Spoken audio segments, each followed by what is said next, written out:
नमस्कार. नमस्कार ठाणेकर रसिक श्रोते हो. सुस्वागतम. गप्पांचा एक अत्यंत मनोवेधक आणि प्रेक्षकांना भरभरून आनंद देणारा असा हा कार्यक्रम. टीम गप्पांच्या तर्फे मी पूर्वाधारक आपणा सर्व रसिक श्रोत्यांचे आजच्या या गप्पांच्या 27व्या कार्यक्रमात मनपूर्वक स्वागत करते.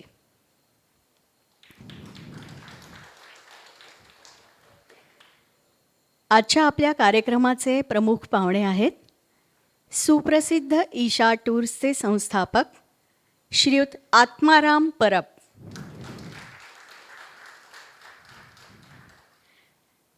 मी टीम गप्पांच्या वतीनेही त्यांचं मनपूर्वक स्वागत करते.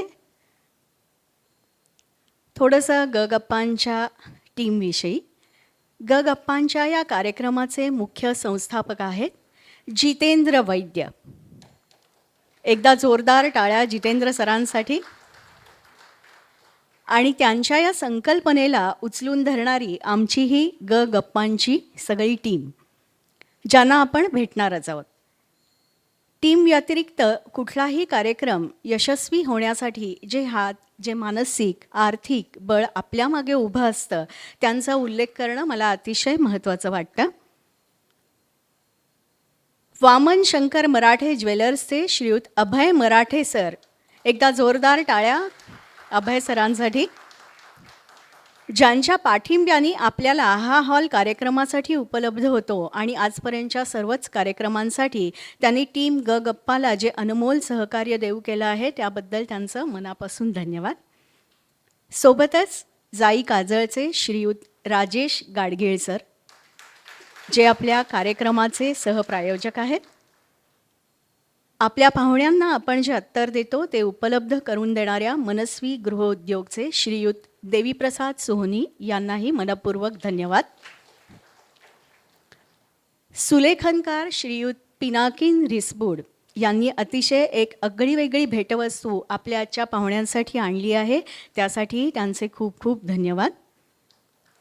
श्रीयुत निफाडकर सर यांनी सुद्धा पाहुण्यांसाठी भेटवस्तू दिली आहे, त्याबद्दल त्यांचेही मनपूर्वक आभार.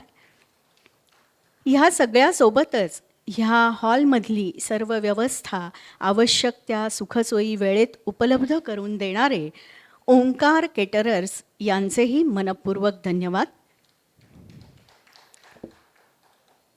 मी आता टीम गप्पांचे संस्थापक जितेंद्र वैद्य यांना विनंती करते की त्यांनी आपले आजचे पाहुणे श्रीयुत आत्माराम परब सर यांना सन्मानाने व्यासपीठावर घेऊन यावं. गप्पांचा दिलखुलास मेळ, सर्वांच्या हृदयात आनंदाचा खेळ. रंगूया टीम गप्पांच्या वतीने उत्सव. श्रीयुत अमोद दांडेकर यांना मी विनंती करते की त्यांनी परब सरांचं भेटवस्तू देऊन स्वागत करावं.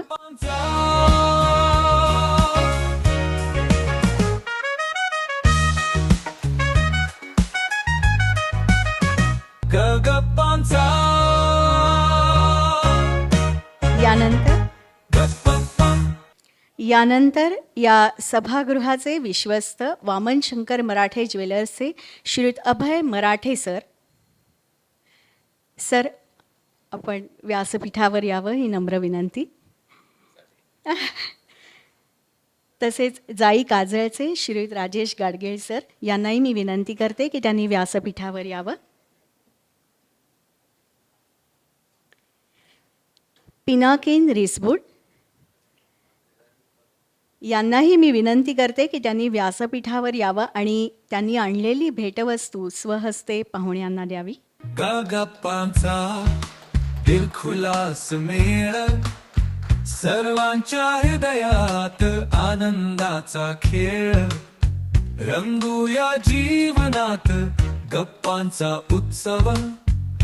गप्पांचा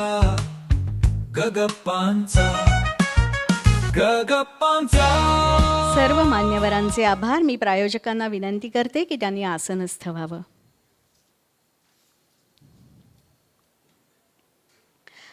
यानंतर ग गप्पांच्या संपूर्ण टीमला मी विनंती करते की त्यांनी व्यासपीठावर यावं.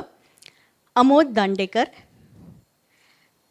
मिलिंद कराडे, घनश्याम दीक्षित, भाग्यश्री कासार, मंगेश कोळी, अद्वैत मळेकर, रश्मी जोशी आणि मी पूर्वा धारप. गप्पांचा दिलखुलास मेळ, सर्वांच्या हृदयात आनंदाचा खेळ. रंगूया जीवनात गप्पांचा उत्सव, गप्पांचा गप्पांचा गप्पांचा. श्रोते हो, सगळ्यांचे आभार तर मानून झाले आहेत. नकळत कुणाचा उल्लेख करायचा राहिला असल्यास क्षमस्व. आणि last but the not list, आपण सर्व रसिक श्रोते हो, आपणा सर्वांचे मनापासून धन्यवाद. एकदा जोरदार टाळ्या आपला कार्यक्रम सुरू होण्यापूर्वी. आजचा कार्यक्रम सुरू होण्यापूर्वी एक छोटंसं निवेदन करते आहे मी. ते असं आहे की ठाणे नगरवाचन मंदिर, ब्राह्मण शिक्षण मंडळ ठाणे आणि गप्पांच्या संयुक्त विद्यमाने कोजागिरी पौर्णिमेनिमित्त आयोजित एक खास कार्यक्रम आयोजित करण्यात आला आहे. या कार्यक्रमाचं वैशिष्ट्य असं आहे की त्यामध्ये पंडित कुमार गंधर्व यांनी गायलेल्या नाट्यगीतांवर आधारित हा सांगीतिक कार्यक्रम असून सादरकर्ते आहेत सूर नवा ध्यास नवा फेम प्रशांत काळुंद्रेकर. कार्यक्रमाची वेळ सांगते मी. शनिवार दिनांक 19 ऑक्टोबर 2024 रोजी संध्याकाळी 7 वाजता.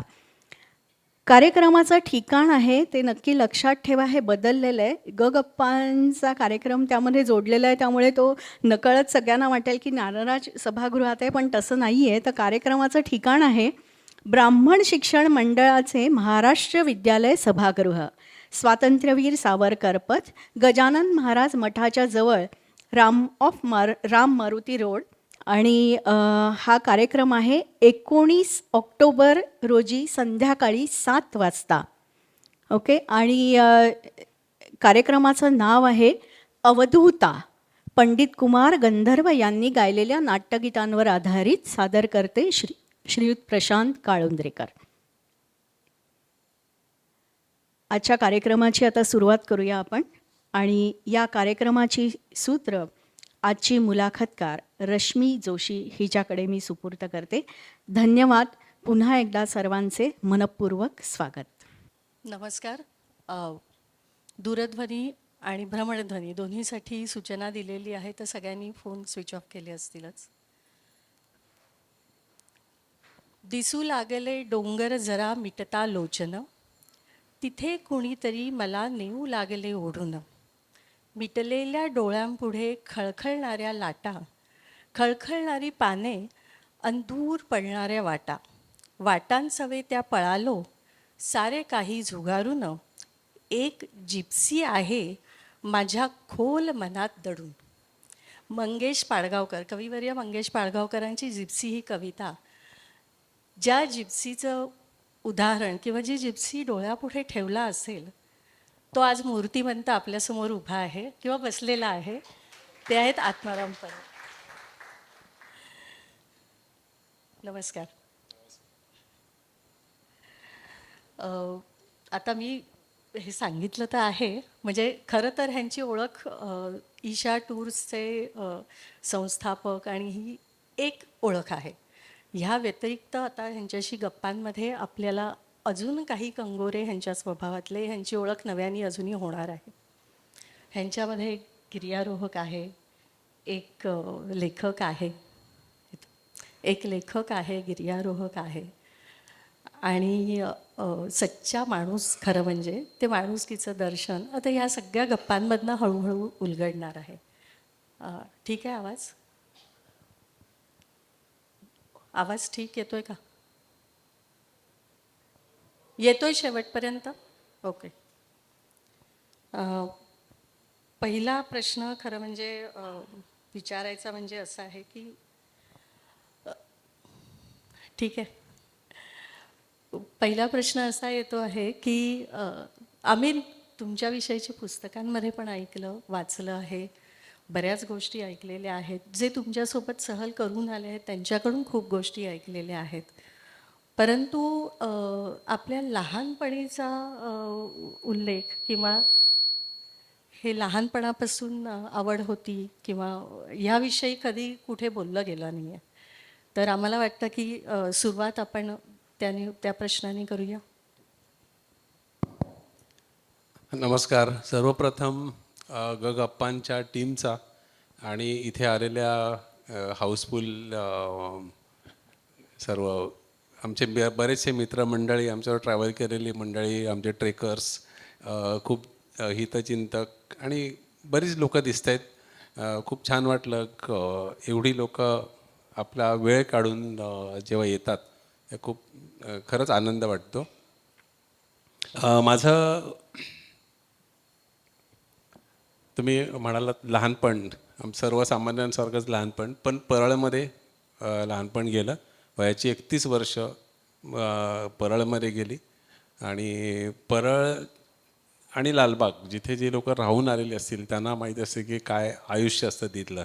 म्हणजे 10x10च्या खोलीतलं आयुष्य, पण खऱ्या अर्थाने आम्ही प्रत्येक दिवस जगलो म्हणायला हरकत नाही, प्रत्येक सण आम्ही जगलो म्हणायला हरकत नाही. आणि मुळात एक ऑर्गनायझर जो असतो तो मला वाटतं माझाच ऑर्गनायझरचा जन्म तिथेच परळमध्ये झाला असं म्हणेन मी. आनंदी होतं खूप, आम्ही खूप मजा करायचो, सगळे खेळ खेळत होतो आणि तिथेही कुठेतरी पाळंमुळं रुजली गेली असतील असं मला वाटतं. आणि छान आठवणी खूप सुंदर आहेत लहानपणीच्या. रेणू दीदींचा उल्लेख नेहमी तुमच्या ह्याच्यातनं होतो, तर त्यांच्याविषयी रेणू दिदी म्हणजे माझी दुसरी आई म्हणतो त्यांना मी. रेणू गावस्कर, खूप लोकांनी नाव ऐकलं असेल. समाजसेविका, लेखिका, बऱ्याच सामाजिक कार्यांमध्ये त्यांचा हातभार असतो. आणि असं म्हणतात की आम्ही परळ लालबागमध्ये आम्ही खरं तर प्रत्येकजण टपोरी नसतो, पण आमच्याकडे ती ती कल्चर असतं, ते टपोरीपणाचं कल्चर असतं. ते माझ्यातसुद्धा होतं. म्हणजे आमच्याकडे वाक्याची सुरुवात आणि शेवट शिव्यांनी व्हायचा. ते एवढं कॉमन असायचं की ते त्याच्यामध्ये काही चुकीचं असं वाटायचं नाही, कारण ते कानावर तेच पडलेलं असायचं. पण जेव्हा आणि ते त्या जगाच्या बाहेर पडलो, जेव्हा परळ आणि लालबाग ह्या एक जग आहे वेगळं, त्या जगाच्या बाहेर पडलो तेव्हा आणि रेणूदीदी गावस्कर यांची माझी भेट झाली, तेव्हा मला लक्षात आलं की आपण हे वेगळंच जग आहे, हे खूपच काहीतरी वेगळं जग आहे. आणि पहिल्यापासून मला सवय होती की चांगल्या गोष्टी जर असतील ते त्या वेचायच्या, आणि त्यातून त्यांचा माझ्या एकंदर सगळ्या आयुष्यावर खूप प्रभाव पडला. त्यांच्या कामांमध्ये मी सहभागी झालो आणि सगळीकडेच आम्ही कार्यकर्ता म्हणून मी पहिल्यापासूनच सगळीकडे परळपासूनच ती प्रथा होती म्हणायला हरकत नाही. त्यामुळे त्यांच्याबरोबर बरीच वर्ष काम केली. अजूनही त्यांच्याशी मी कनेक्टेड आहे, एवढ्या वर्षानंतरसुद्धा मी कनेक्टेड आहे. त्यामुळे त्यांनी संस्कार, आईने जन्म दिला पण खरे संस्कार जे आहेत ते रेणू गावस्करांनी दिले.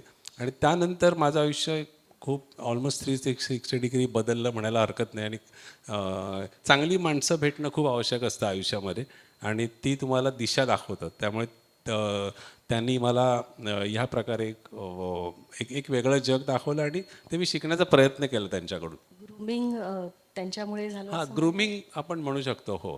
आणि ते सेल्फ ग्रूमिंग होतं, कारण त्या काही शिकवत नव्हत्या की हे असं वागायचं असतं, पण काही गोष्टी बघून चांगल्या गोष्टी काय असतील तर त्या आत्मसात करायचा प्रयत्न केला. त्यामुळे त्यांचा माझ्या आत्ताच्या कंप्लीट लाईफवर खूप मोठा पगडा आहे. तर तुम्ही परळचा उल्लेख केला, तर आपण नेहमी म्हणतो की अगदी जन्मापासून ते मृत्यूपर्यंत ही सगळ्या प्रकारची हॉस्पिटल परळ लालबाग या भागामध्ये कैक वर्षापासून आहेत. तर मग या वेळेला आपल्या घरी पाहुण्यांची जाये किंवा हे सगळं त्याविषयी थोडंसं काही काय काय पाहुणे घरी येणं. हां, म्हणजे आमच्याकडे परळ लालबागमध्ये आम्ही असं म्हणतो की जगामध्ये उपचार होऊ शकणारी प्रत्येक हॉस्पिटल हे परळमध्ये अवेलेबल आहे. प्रत्येक सगळं जिथे ज्याच्यावरती जगामध्ये उपचार होतात ती सगळी हॉस्पिटल्स. त्यामुळे आमच्याकडे कुठेही काय प्रॉब्लेम असला की आमच्याकडे पाहुणे मंडळींची रती बसायचा आणि त्याच्याबरोबर एक पेशंट त्याच्याबरोबर अजून 8-10 त्याचे नातेवाईक हे असं रेग्युलरली चाललेलं असायचं. आणि त्यांची जागा नंतर नंतर माझ्या मित्रांनी घेतली. नंतर माझे मित्र खूप घरी यायला लागले. आमचं परळचं घर म्हणजे आमच्या आमच्या ट्रेकिंगच्या ग्रुपचं आमच्या दुसऱ्या सोशल ग्रुपचा ॲक्टिव्ह असा अड्डा होता. आणि त्यामुळे सतत माणसांची ये जा असल्यामुळे मी आजही म्हणतो मला कळपात राहायला आवडतं, माणसांमध्ये राहायला आवडतं, एकटं राहायला नाही आवडत. तर ते तिथूनच माझ्या आलं आहे. प्रश्नाचा रोख तोच होता की माणसांची सवय असणं हे अत्यंत महत्त्वाचं आहे. जेव्हा एक सहल संयोजन करायचं आहे त्यावेळेला माणूस घाणा असणं शक्यच नाही. त्यामुळे ती पाळंमुळं हो, हो. कदाचित आणि या सगळ्या त्यामुळे छोट्या मी जेव्हा परळहून मुलुंडला राहायला आलो तेव्हा माझी आई ते आवर्जून सांगायची की आता घराच्या बाहेर दारात चपला तेवढ्या दिसत नाही जेवढ्या तू असताना असायच्या. सो मला असं वाटतं की तुमच्या दारात जेवढ्या चपला असतील तेवढे तुम्ही समृद्ध असता असं माझं माझं मत आहे. आणि आज ती जागा आता मुलुंडच्या माझ्या घराणी गेली. अवेळी जबाबदारी अंगावर पडली होती घरची पूर्ण आणि पगार म्हणजे नोकरी किंवा हे जे काही सगळं जे तुमचं आयुष्य तिकडे तो जो एक टर्न आला त्याविषयी थोडंफार. वयाच्या 17व्या वर्षी मी सगळ्यात मोठा, माझी सगळी भावंडं लहान. त्या वयाच्या 17व्या वर्षी माझे वडील गेले आणि वडील गेल्यानंतर अचानक जबाबदारी आली अंगावर आणि वयाच्या 18व्या वर्षी मला नोकरी करावी लागली कस्टम्समध्ये. आणि ती कस्टम्समध्ये नोकरी ही माझी नव्हती, माझे वडील कस्टम्समध्ये होते. त्यांच्यामुळे ते गेल्यानंतर मोठ्या मुलाला किंवा बायकोला मिळते तशी मला नोकरी मिळाली. आणि ते त्याच दिवशी मी ठरवलं होतं की हे आपल्या कर्तृत्वामुळे मिळालेली नाही आहे नोकरी, त्यामुळे आपलं काहीतरी कर्तृत्व साध्य करायचा त्याच दिवसापासून माझा प्रवास सुरू झाला होता. आणि ठरवलं होतं त्यापेक्षा जास्त दिवस मी नोकरी करायला लागली कारण सगळ्या भावंडांची शिक्षणं, त्यांची लग्न, त्यांना सेटल करून देणं हे सगळं करताना बराच वेळ गेला. आणि त्यामुळे मला माझं लग्न सगळ्यात शेवटी केलं मी माझ्या कुटुंबात. सगळ्यांची भावंडांची लग्न केली, पूर्ण त्यांना सेटल केलं, त्यानंतर मी माझं लग्न केलं. सो पण आय एम हॅपी की ती करू शकलो मी. काय वडिलांनी जबाबदारी टाकली आणि ती करू शकलो. पण ते करत असताना लक्षात आलं की त्या कस्टमच्या नोकरीतून काहीच भागत नव्हतं. तर तेव्हा माझा एक मित्र मनोहर कांगन जो आज नाही आमच्यात, त्यांनी मला सुचवलं की फोटोग्राफी कर, माझ्याबरोबर असिस्टंट म्हणून काम कर, मी तुला शिकवेन. आणि मग मी त्याच्याबरोबर काम करायला सुरुवात केली आणि मग फोटोग्राफीच्या छोट्या छोट्या असाइनमेंट्स घ्यायला सुरुवात केली.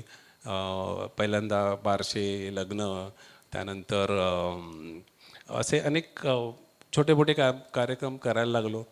आज असे अनेक माझे मित्र इथे सुहास प्रभू आले आहे, त्या एखादा रोलमध्ये 2-4 फोटो राहिले शिल्लक की त्यांच्या मुलांचे फोटो काढायचो. असं करून ते छान त्यांच्या आठवणी आजही त्याची मुलगी आज पायलट आहे तर ती आजही आठवण काढते की पहिला फोटो माझा तू काढला होता. सो अशी अनेक लोकांची आज गंमत म्हणजे ज्या मुलांची लग्न लहान मुलं असताना फोटो काढले त्यांच्या मुलांच्या हनीमूनच्या टूर मी आता ऑर्गनाईज करतोय. सो सो असा खूप छान प्रवास आहे. आणि त्यानंतर मग फोटोग्राफी करत असताना खूप चांगला म्हणजे एक वेळ असं झालं की मी कस्टममध्ये सुद्धा नोकरी करतो असं मी म्हणायचो सुद्धा. कारण माझ्याकडे तेव्हा फोटोग्राफीची कामं एवढी होती. मी 4 वर्ष कस्टममध्ये नोकरी करत असताना 4 वर्ष फुल टाईम मी झी टी व्हीला कॅमेरा म्हणून काम केलं. पहिल्यांदा फोटोग्राफर आणि मग कॅमेरामन. तेव्हा मला लोक विचारायचे कसं मॅनेज करतो, तो व्हायचा मॅनेज. आणि म्हणजे आता मला सांगायला हरकत नाही, कस्टम्समध्ये मी अक्षरशः 2-2, 3-3 महिने ऑफिसला जायचो नाही. आणि मला ऑफिसमधून आमच्या बॉस फोन करून सांगायचे की ये आणि सह्या कर. सह्या करून. त्याचं कारण होतं की मी ऑफिशियल फोटोग्राफर म्हणून सुद्धा मला असाइनमेंट्स होत्या, म्हणजे फुकट कस्टममध्ये काम करायचं फोटोग्राफर म्हणून. पण ते त्याला पैसे नाही मिळायचे, पण कन्सेशन होतं ना, कधी जा कधी या, काही प्रॉब्लेम नव्हता.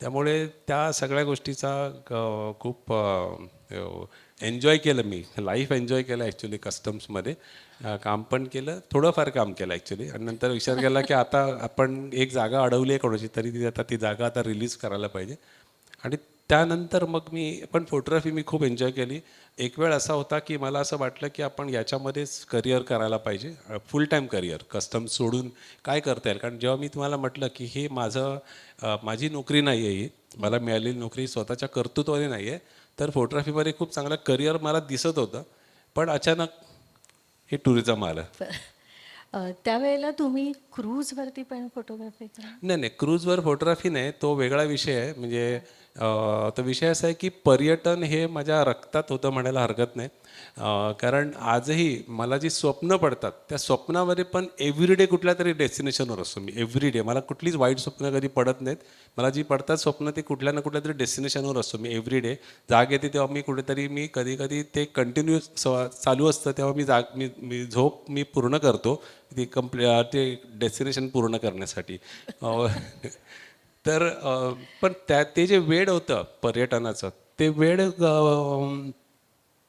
पूर्ण करण्यासाठी मी बरेच प्रयोग केले त्याच्यामधला कस्टम्समध्ये मी फोटोग्राफी करत असताना मला असं कोणीतरी सांगितलं की क्रूजवरती ॲज अ फोटोग्राफर म्हणून जो जॉब असतो 3 महिने 6 महिन्याचा जॉब असतो आणि त्याच्यामध्ये एकमेव माणूस असतो क्रूजवर काम करणारा जो टुरिस्टबरोबर फिरू शकतो तो असं फोटोग्राफर कारण त्याला फोटो काढायचे असतात आणि ते नंतर ते विकायचे असतात तर त्यासाठी मी ॲप्लिकेशन्स केले पण समहाऊ ते कधी झालं नाही म्हणजे मला फुकट फिरायला मिळेल बेसिक माझी आयडिया काय होती स्वतःच्या खर्चाने फिरण्याची ऐपत नव्हती तेव्हा फुकट फिरता येईल ह्याच्यासाठी हा प्रयोग होता तो काय सक्सेसफुल झाला नाही त्याच्यानंतर आउटलुक मॅगझिन म्हणून एक ट्रॅव्हलर मॅगझिन आहे त्या मॅगझिनमध्ये पण अप्लाय केला आणि तेव्हा महाराष्ट्र आणि भारतात फिरण्याची संधी होती फुकट आणि फुकट हॉटेलमध्ये राहायचं चांगल्या रिसॉर्ट्समध्ये राहायचं ते सुद्धा समाव झालं नाही तिसरा अजून एक प्रयोग केला तो माझ्या जे रेग्युलर ट्रॅव्हल केलेल्या लोकांना माहिती आहे तो प्रयोग फारच मजेशीर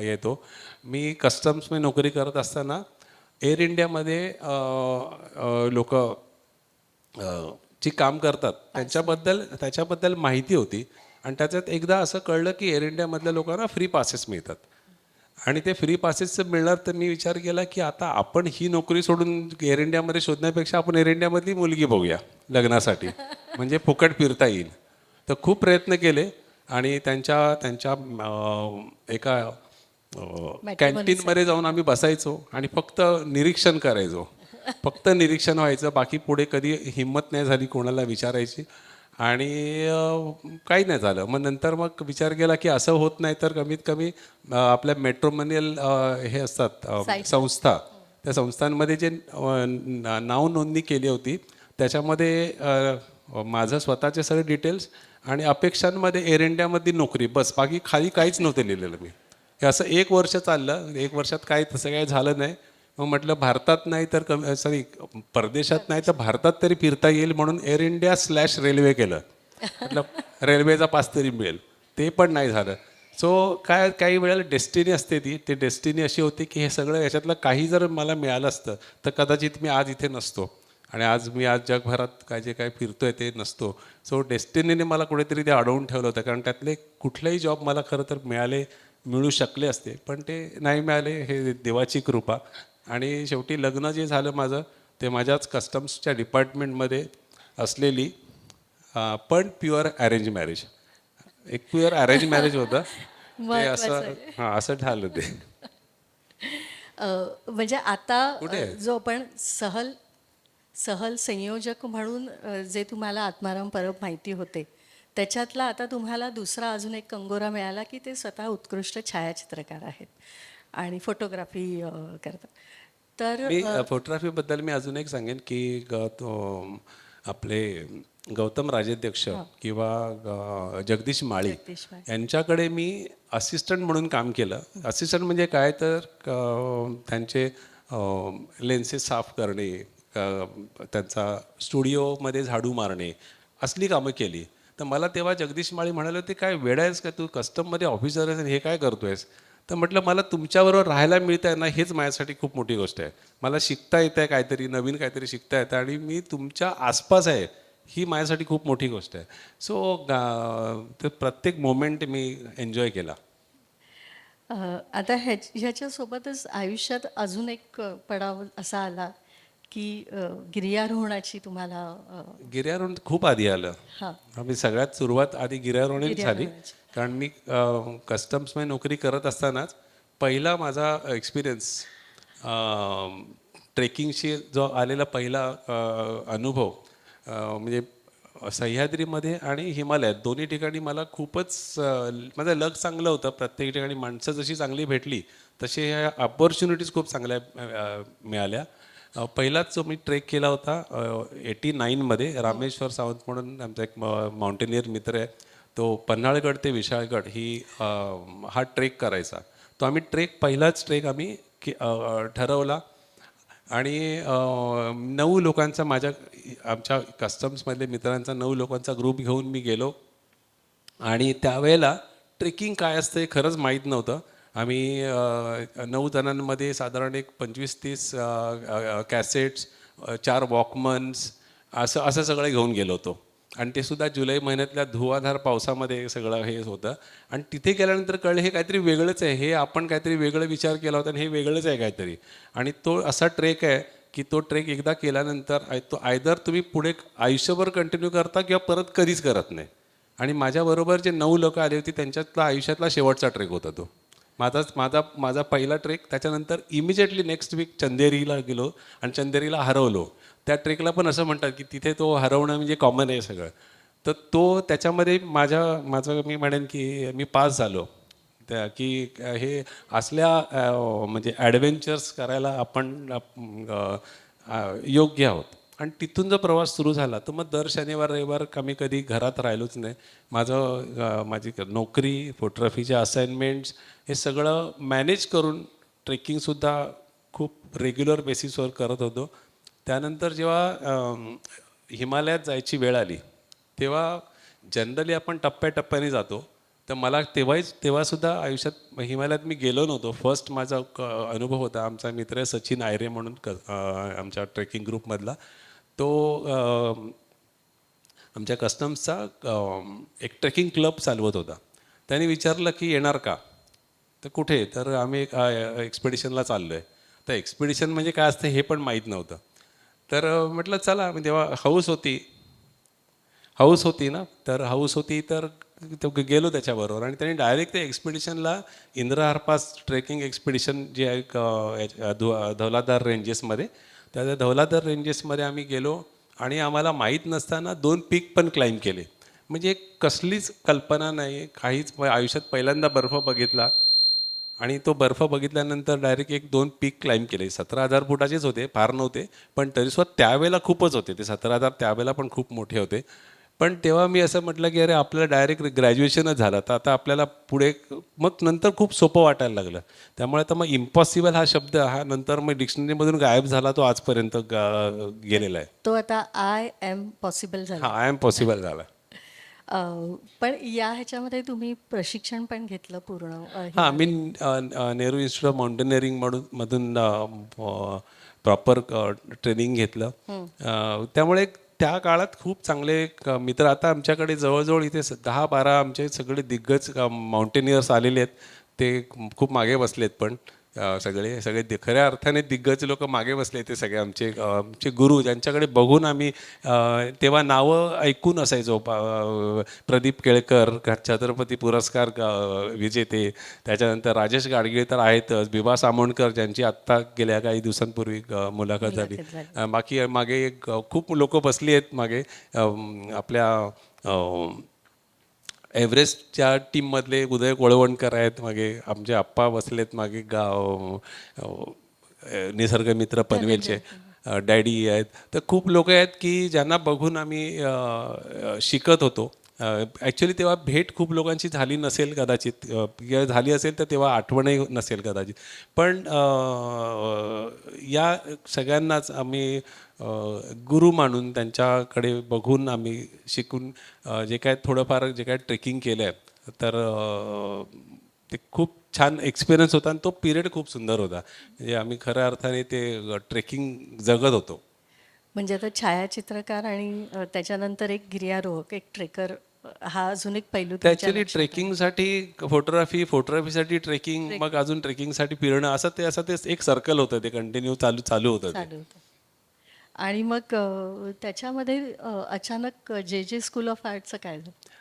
जे स्कूल ऑफ आर्टचं मला एक फॅसिनेशन होतं की मला जे स्कूल आर्टमध्ये शिकायचं आहे, पण तेव्हा ते माझ्या वडील गेले, मला नोकरी करावी लागली, त्यामुळे मला ते करता नाही आलं. त्यामुळे मी जवळजवळ 8 वर्ष फोटोग्राफी कमर्शियली करत असताना मी जे स्कूल ऑफ आर्टमध्ये मी त्या डिप्लोमासाठी मी कोणाला सांगितलं नाही की मी ऑलरेडी काम करतो आहे. मी तेव्हा झी टी व्हीमध्ये काम पण ऑलरेडी केलेलं होतं. त्याच्यानंतर मी त्यांच्याकडे गेलो, तेव्हा तिथे आलेले सगळी मंडळी होती, ही पहिल्यांदा आयुष्यात कॅमेरा घेतलेली वगैरे होती. माझ्याकडे जवळजवळ 8-9 वर्षाचा एक्सपिरियन्स होता.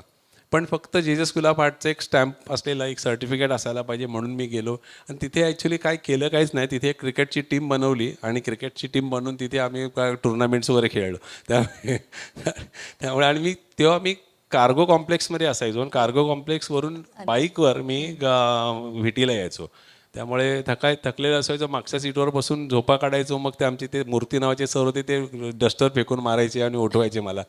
सो आणि ते झालं 1 वर्षानंतर. एक वर्ष कधी संपलं असं टाईमपास करता करता कळलं नाही. मग त्याच्यानंतर म्हटलं अरे 1 वर्ष संपलं, आता काय करायचं.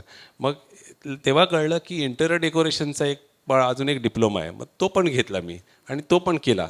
तेव्हा परत सेकंड इयरला पण परत क्रिकेट खेळलो आम्ही. सो असं धमाल मस्ती मजा चालू होती सगळं आयुष्यात. फक्त मी खरं सांगू का, मी खूप एन्जॉय केलं आहे अख्खं आयुष्य. हो, ते कळतंच आहे. कारण आता अचानक तुम्ही क्रिकेट सांगितलं, म्हणजे मग तुम्ही क्रिकेट खेळल्यावर माझ्या मते तुम्ही कांगा लीगला पण खेळले. नाही, कांगालिक नाही, पण मी आमच्या कस्टम्सच्या आम्ही क्रिकेटमध्ये आपलं काहीच हे नव्हतं, पण एक छान एन्जॉय केलं. तो पण पिरियड मी खूप धमाल एन्जॉय केला. स्पोर्ट्स हां, थोडंसं स्पोर्ट्सचं बॅकग्राऊंड होतं, त्यामुळे तो पिरियड मी एन्जॉय केला. आता या ह्याच्यामध्ये एक बाईकचा उल्लेख झाला. हो. सगळ्यात पहिली बाईक, तो किस्सा सांगा ना सगळ्यात. हां, म्हणजे हे पण खूप वेगळं विशेष आहे. ज्यांनी पुस्तक वाचलं आहे त्यांना कदाचित त्याला माहीत असेल. पण मोटरबाईक जेव्हा आपण विकत घेतो, त्यामुळे 1989मध्ये मी पहिल्यांदा मोटरबाईक विकत घेतली. ती सेकंड हँड मोटरबाईक, तीसुद्धा पार्टनरशिपमध्ये. म्हणजे 1 आठवडा तू वापरायची, 1 आठवडा मी वापरणार, अशा बेसिसवर घेतली. आणि 1 वर्ष आमची पार्टनरशिप एकदम छान चालली. मग आमच्याकडे थोडे पैसे आल्यानंतर आम्ही नवीन बाईक घेतल्या. दोघांनी सेम बाईक घेतल्या. आणि त्याच्यानंतर त्यांना विचारलं की माझ्याबरोबर येणार का पुढच्या वेळेला, पण त्याच्यानंतर तो कधीच नाही आला. आणि त्या बाईकवर मी म्हणजे भटकंती किंवा सतत घराबाहेर राहणे, घरात नुसतं बसून राहायचं, काम संपलं की घराबाहेर निघायला पाहिजे, मग ते कुठल्याही कारणासाठी असू देत. त्यामुळे मग मी कधी वेळ जेव्हा मिळायचा तेव्हा मी मुंबईमधले सगळे डेड एंड सगळे फिरलो आहे. मी जिथे रस्ता संपतो तिथपर्यंत गाडी चालवायची. असे असे प्रयोग मी खूप केले मुंबईमध्ये. तेव्हा मी सांगायचो की मी मुंबईचा नकाशा काढून देऊ शकतो मी, की एवढ्या डेड एंड्स फिरलो आहे. त्याच्यात अजून एक गमतीचा भाग आहे. मी माझ्या आईला हे सगळं माहीत नव्हतं. मी जे काय उद्योग करायचो या माझ्या आईला कळायचं नाही, बिचारी, तिला तेवढं नॉलेज नव्हतं. मी खूप वेळा गावी घेऊन जायचो बाईक माझी. कोकणात, हां, खूप वेळा घेऊन जायचो. आणि माझे मित्र मला AB परब माझं इनिशियल आहे. माझे जे मित्र आहेत ट्रेकिंगमधले ते मला अचानक भयानक परब म्हणतात, कारण मी खूप लास्ट मोमेंटला प्रोग्राम बदलतो, लास्ट मोमेंटला काहीतरी करतो. तर त्यातला एक प्रयोग मी जो केला होता तो मला स्वतःला पण तिथे गेल्यावर कळलं, रे बापरे आता काय करायचं. म्हणजे आम्ही निघालो, गावासाठी गेलो, गावावरून गोव्याला गेलो आणि गोव्यावरून म्हणता कन्याकुमारीला पोचलो होतो मी. दोघेच होतो आम्ही. बाईकवर. आता प्रॉब्लेम असा होता की परत कसं यायचं एवढा लांब. त्यामुळे तेव्हा मला पहिल्यांदा कळलं, माझे काही मित्र होते जे मोटरबाईक चालवायचे रेग्युलरली, एक्सपिडिशन म्हणजे बाईकवर फिरायचे. त्यांना विचारलं तेव्हा त्यांनी सांगितलं की ट्रेनमध्ये टाकून घेऊन ये. आणि त्यानंतर मला त्याचे युरेका म्हणतात ना, तसं मला तो शोध लागला की ही आयडिया खूप छान आहे. मग आम्ही बाईक टाकायचो रेल्वेमध्ये आणि मग 8-10 दिवसाचं फक्त जायचं तिकीट काढायचं आणि मग पाठीवरती सॅक, त्याच्यावर कॅरीमॅट आणि टाकून कुठे वाटेल तिथे झोपायचं. म्हणजे मी राजस्थान, मध्य प्रदेश किंवा असे अनेक केरळ, अशी अनेक जी आहेत स्टेट्स आहेत ती अशीच फिरलो. हार्डली एखाद दुसरा दिवस हॉटेलमध्ये, बाकी हॉटेल म्हणजे अतिशय बेसिक 200-500 रुपयावाला हॉटेल, नाही तर मग कुठल्या तरी मंदिरामध्ये, कुठल्या तरी बाहेर एकदा तर राजस्थानमध्ये 2 रात्री आम्ही केळ्याची गाडी असते ना, त्या गाडीवरती आम्ही कॅरीमॅट टाकले होते आणि झोपलो होतो आम्ही आणि रात्र काढली होती तशी. तर सो खूपच एन्जॉयमेंट होती. मी भारताचे 4ही कॉर्नर्स मोटरसायकलवर फिरलेत. हे मुंबई टू कन्याकुमारी असे पूर्ण 4 कॉर्नर. आणि अजून एक मी एक एक्सपिडिशन केली आहे, ती त्याचं माझ्याकडे कुठलेच रेकॉर्ड नाही, कारण माझा फोटो माझे सगळे सगळे कॅमेरा माझा हाफ हे झाले, ते एक्सपोज झाले होते, त्यामुळे आले नाहीत. तो होता ट्रान्स हिमालयन बाईक एक्सपिडिशन, म्हणजे फ्रॉम जम्मूपासून अरुणाचल प्रदेशपर्यंत इन्क्लुडिंग नेपाळ आणि भूतान. तर 45 दिवसाची मी एक्सपिडिशन केली होती आणि 4 बाईक्स होत्या. त्या 4 बाईकपैकी आम्ही शेवटी 2च रन राहिलो, बाकी एक एक करून मध्ये मध्ये मध्ये मध्ये गळत होते.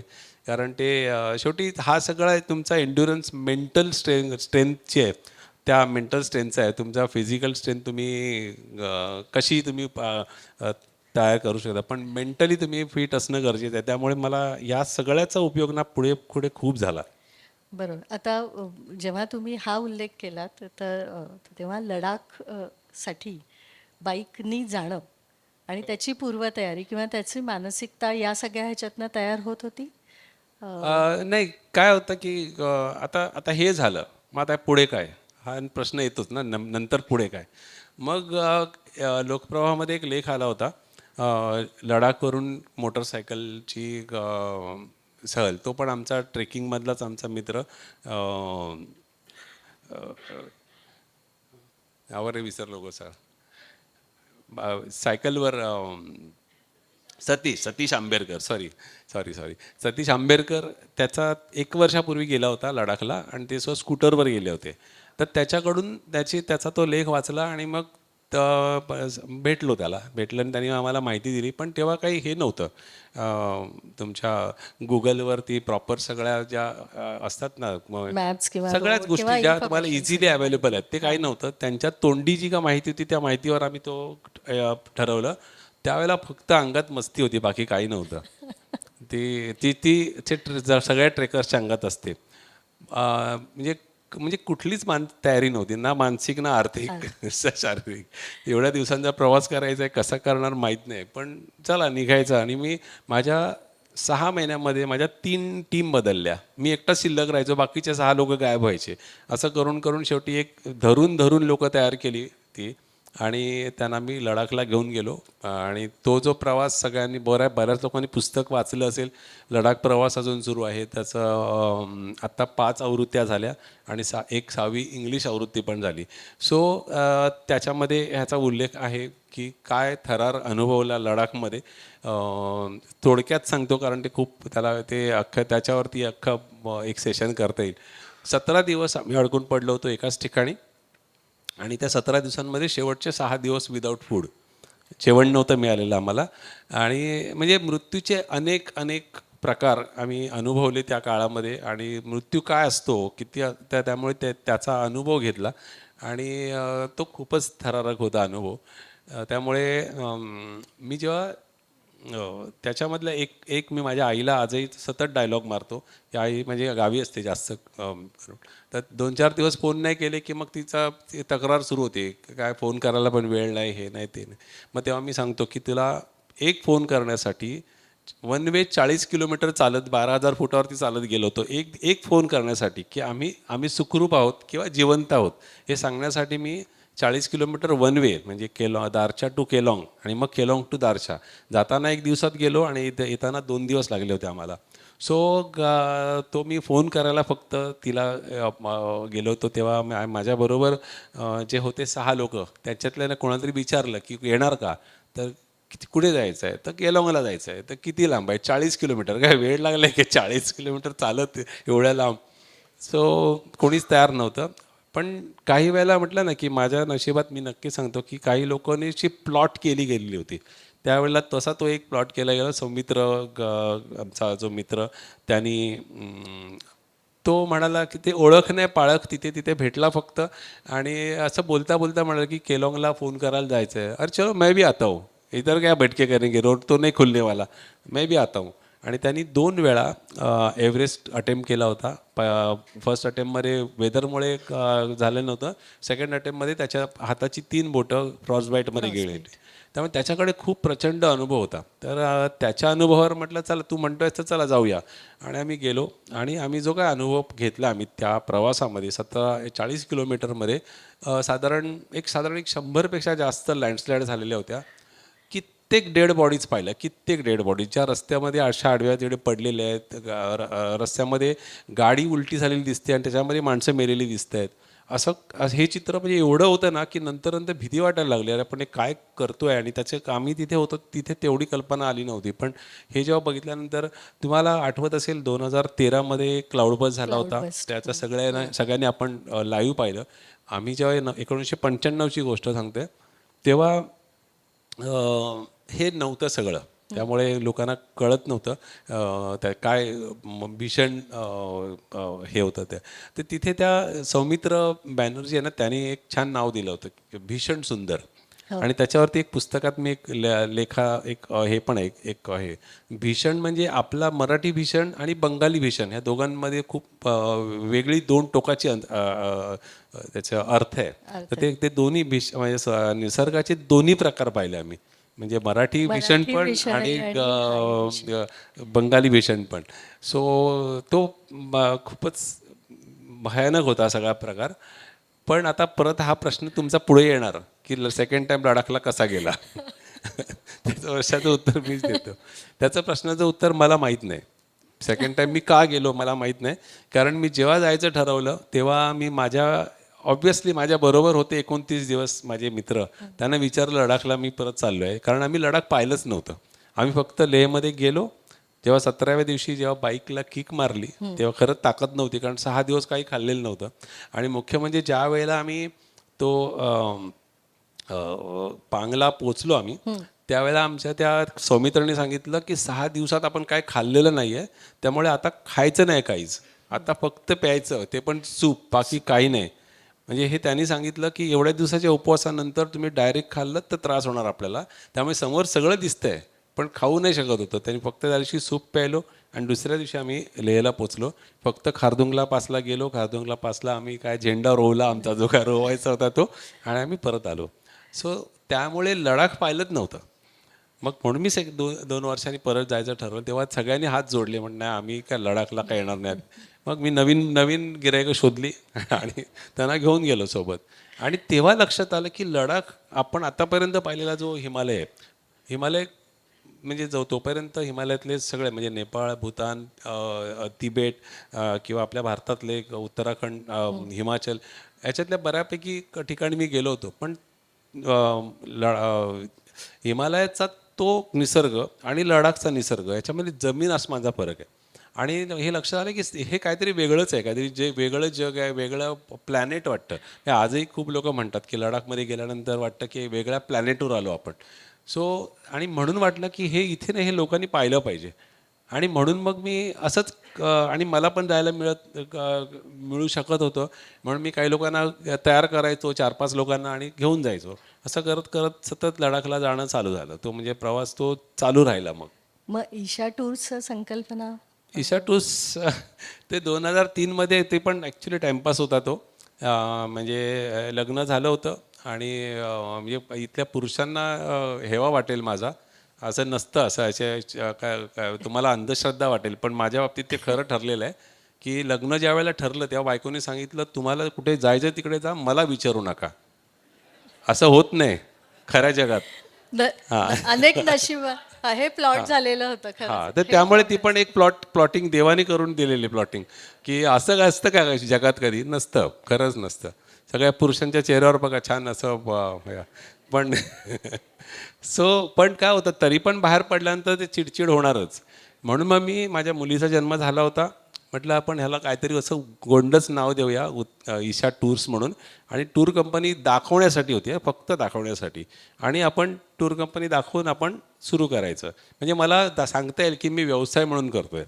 आणि तसं तोच हेतू होता माझा तेव्हाचा.